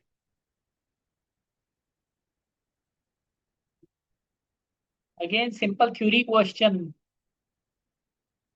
simple knowledge based question.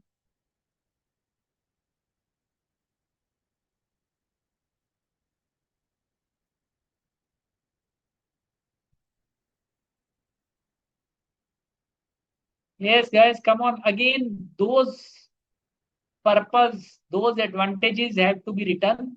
Those key purposes, you can say, or objectives of audit documentation, which are there, these have to be written. Correlating it with the situation given in the question. Okay, same these we have done just now, like assisting the engagement team to plan and perform the audit. Um, helps in direction and supervision, retaining a record for future reference, enabling quality control reviews and inspections, enabling conduct of external inspections, all these.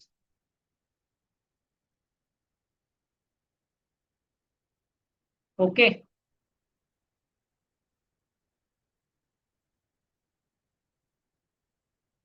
See question number 2.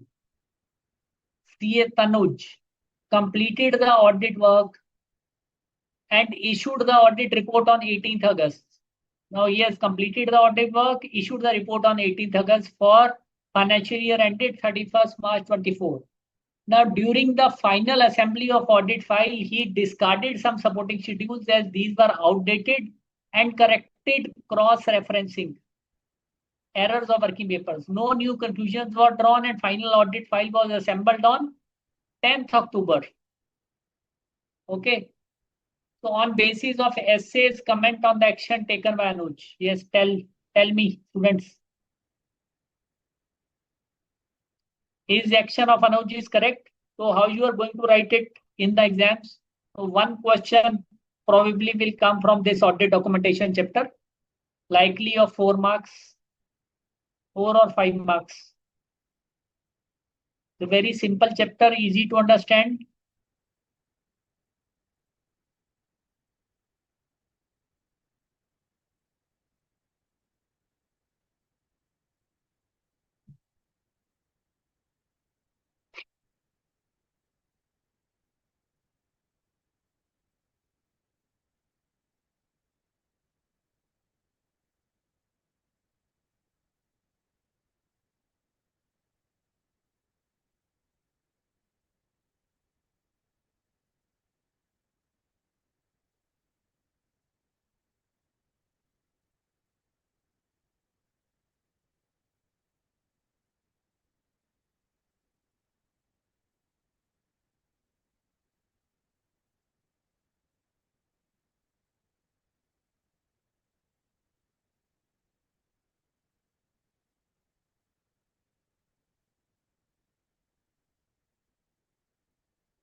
Yes, students.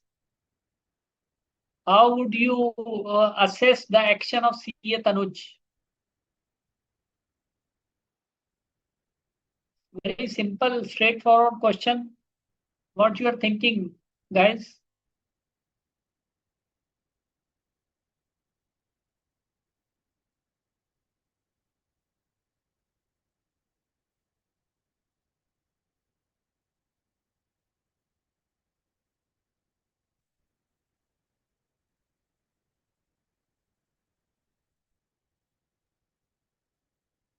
Yes, these are administrative changes. So you have to write whether the action performed by CA Tanuj is valid or not.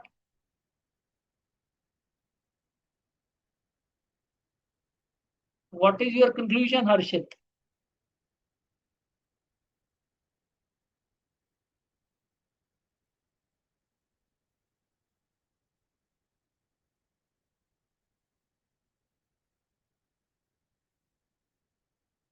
Yes, you are writing that action taken by CA Tanuj is valid. So you have to write all this and state that CA Tanuj has issued the auditor's report on 18th August. However, he discarded certain cross-referencing errors of working papers during final assembly of audit file by 10th October, which is under the prescribed time limit of 60 days. So he has assembled the audit file within a period of 60 days and he has to do so in accordance with the standards. No new audit conclusions were drawn. This is allowed. So CA Tanuj's action is valid. Yes, C question number 3.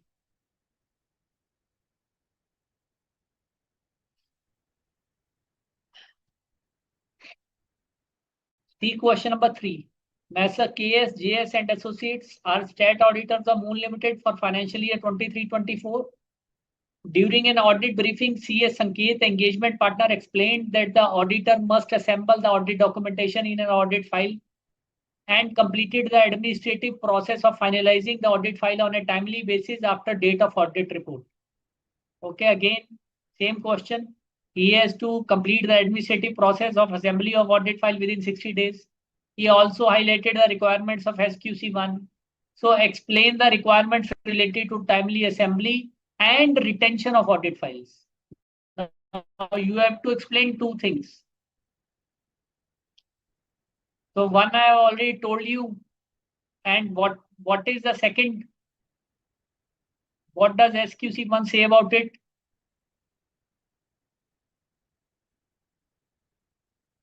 Yes, come on, guys.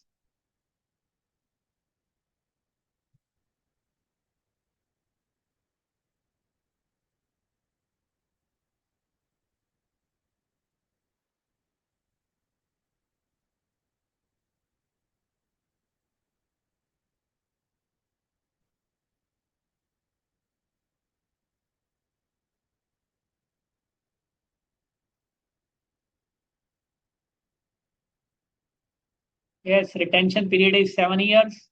From what you have to write clearly, is Mansuri. Retention period of 7 years from the date of auditor's report.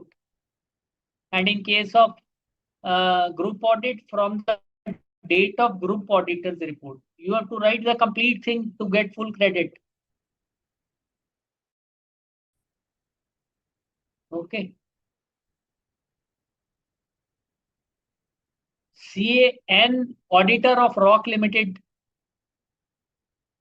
is in the process of assembly of audit file. Under what circumstances a statutory auditor can make changes to documentation during final assembly process of the audit file? Now again on assembling of audit file, what changes he can make? So again, changes we had discussed. So the same concept, but different question.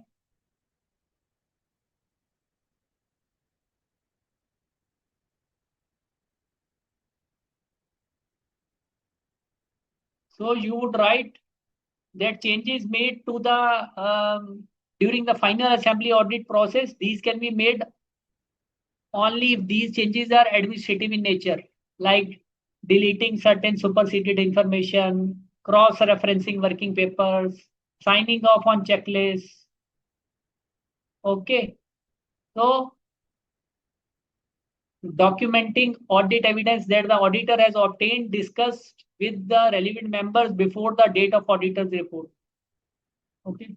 So some things which he had discussed on signing or near to signing the date of auditor's report. So these needed to be added. These needed to be written. These needed to be documented. Okay. So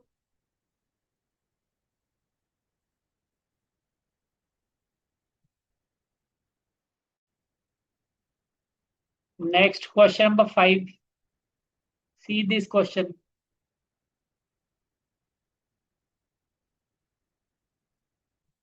Read this question and see what should be the answer. CAN is statutory auditor appointed for a term of 5 years. First financial year begins on 31st March 24. In compliance with requirement of professional standards, the audit file has been assembled. So audit report issued, then audit file assembled. After a period of 6 months from the date of issue of audit report, he gets call from company to share complete audit file so that financial reporting of the company can be improved in coming periods. Is it mandatory for statutory auditors to share audit files with the client? What are requirements of audit documentation available to clients? We have just now discussed regarding audit documentation. When we were discussing this topic of ownership of audit documentation, we had touched upon this issue also. Yes, guys, what you are going to write?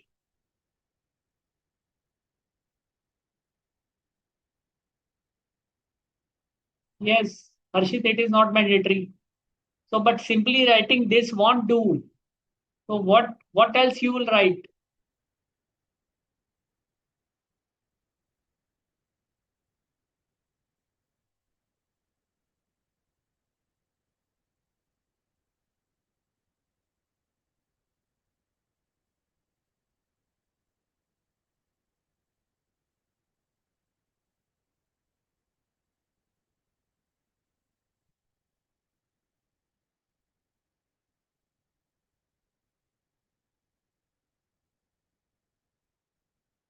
Yes, friends, how you are going to deal with this question?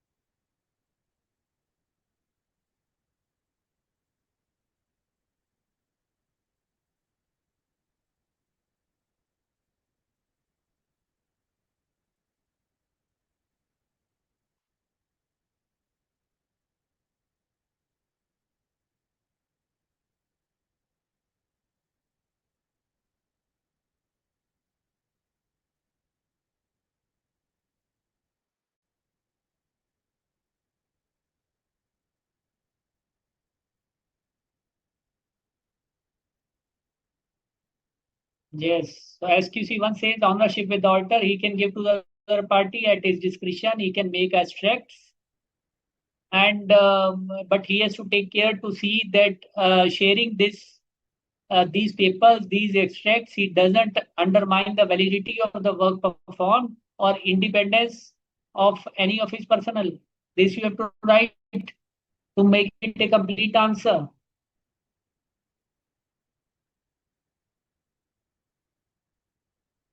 Yes, see this question. See a Shilpi, the engagement partner at MN Associates, is engaged the audit of following two companies.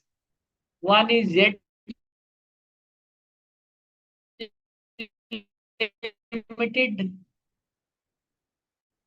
a small family-run business with straightforward operation, commercial corporation with complex operation, multiple subsidiaries, and high transaction values. So during the audit planning stage, CA Shilpi highlights that form, content, and extent of audit documentation must be customized for each client. So discuss those factors on which form, content, and extent of audit documentation depends. This we have discussed. This we had discussed that on which factors form, content, and uh, extent of documentation would depend.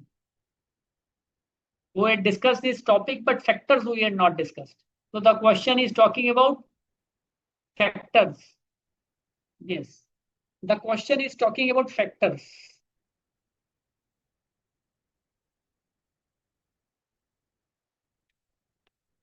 Yes.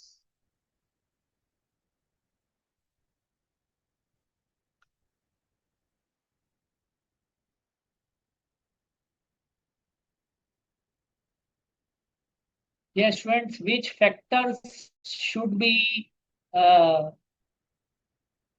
considered, on which form, content, and extent of audit documentation depends. So obviously, it depends upon the size, whether the client is big or small, whether it is carrying out complex operations or small operations, the identified risk of material misstatement, nature of audit procedures performed, that is also correct. Significance of audit evidence obtained. So on all these things, it depends. Audit methodology used.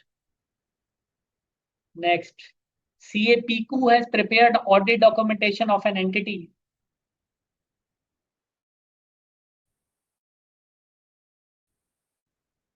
Describing nature, timing, and extent. In documenting nature, time, and extent of audit procedures, which matter should be recorded? He is also of the view that such documentation alone, as described above, meet requirements of essays. Comment on the validity of his views. Yes, how you are going to attempt this question? You would say that while documenting, he would record the identifying characteristics of specific item tested, who performed the work, who reviewed the work, on which date it was performed, completed. Okay. So these things.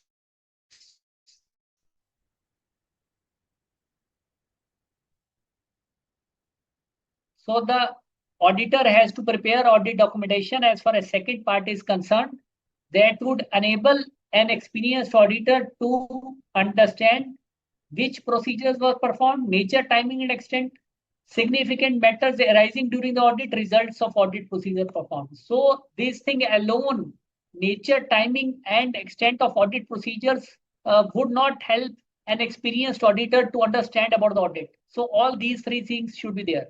Okay, that is why it is stated that CA PQ's views are not correct.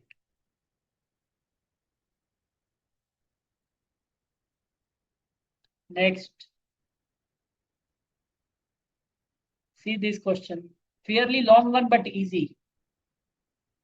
So the more students, I give you one tip. The more longer a question is, the more it is more likely to be an easier one. Because if a question is long enough, so the paper setter is definitely giving you some clues. He is giving you some information on which you have to build up your answer. So if you are thorough about the topic, you can definitely answer. Yes.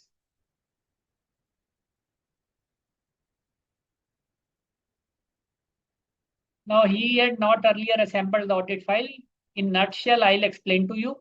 But after being asked by the regulator, he quickly assembled the audit file, added some working papers. And in haste, he put current date on these newly audited documents and he sent the file to the regulator. So discuss which are the issues involved in the audit documentation. So he can't do these things. So you would have to write that in assembly, first of all, assembly of audit file has to be completed within a period of 60 days from auditor's report, which has not been done. Now he is doing it after 6 months. So that is wrong. Changes can be made to the audit documentation during assembly of audit file only if they are truly administrative in nature. Now these he is adding fresh documents and he is putting current date. So totally wrong. Clear?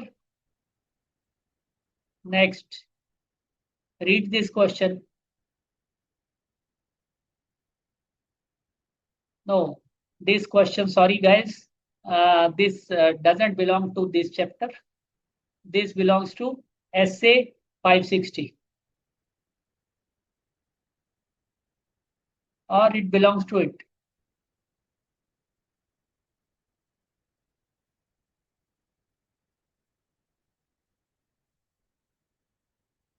No, this is of some other chapter.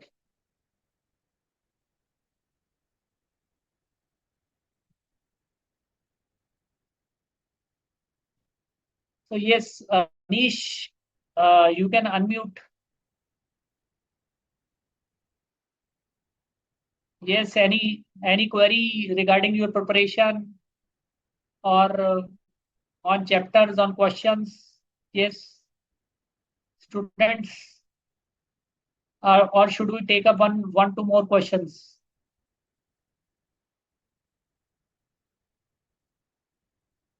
Yes, students, quickly respond if you have any query. You can ask me on Zoom regarding questions. Yes. Sir, he explained how to conduct physical inventory, sir. Verification. How to conduct physical inventory verification as per essay 501. Yes, sir. Some multiple place the stock is available, sir. Our stock. So obviously, so when you conduct physical inventory, so first of all, you have to plan, you have to keep factors in your mind. You have to plan that I am going to that place to conduct physical inventory. So you have to take into account various factors like various where inventory is located, what is the internal control system there, what instructions has been given by the management. So before you reach that place, you have to be very clear. You have to evaluate, because when you would be reaching that place, then you would be seeing whether the work is being performed in light of those instructions. So first you have to evaluate whether those instructions are right at first instance or not. Only then you would be able to rely upon the physical counting work. Yes, is it clear? Yes, sir. So while attending physical inventory count, you would be seeing the employees. You would be observing the procedures performed by them. You would be inspecting the inventory. You would be performing some test counts. Okay, and finally, then you would be correlating your observations which you have observed physically with the inventory records. Okay. So if the branch is in outside the states, other state, Clear? far away places, we are appointing external auditor for conducting a physical Yes, verification. then How to document? you go there. If the branch is out of state, means say you are based in Tamil Nadu, the auditor is based in Tamil Nadu, and branch is say in Maharashtra. Okay, so obviously you have to go there.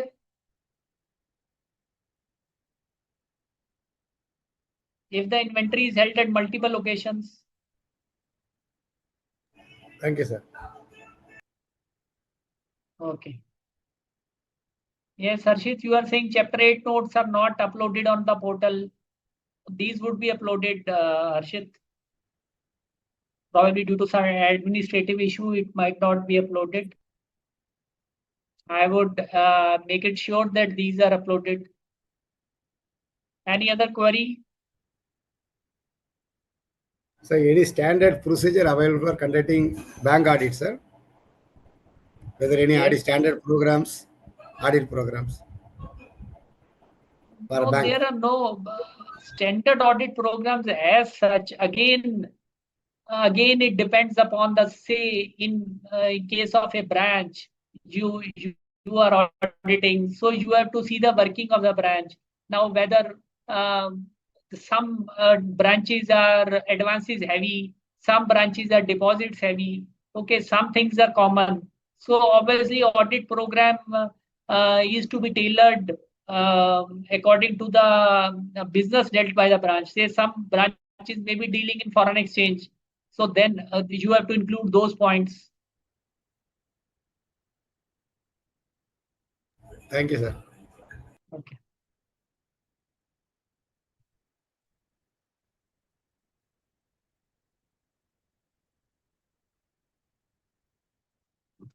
Yes, guys. So any written representative we are getting, sir, is it compulsory to get a written those charged with governance, or Yes, we can yes. record it, sir? Can we record? No. It is necessary to get written representation from management as per SA 580, and the auditor has to get it on certain matters relating to preparation of accounts, relating to completeness of information, and certain other matters which he thinks like in respect of certain say provisions or contingent liabilities he can obtain. Okay. Okay, sir. Yes. Yes. Any other queries, friends?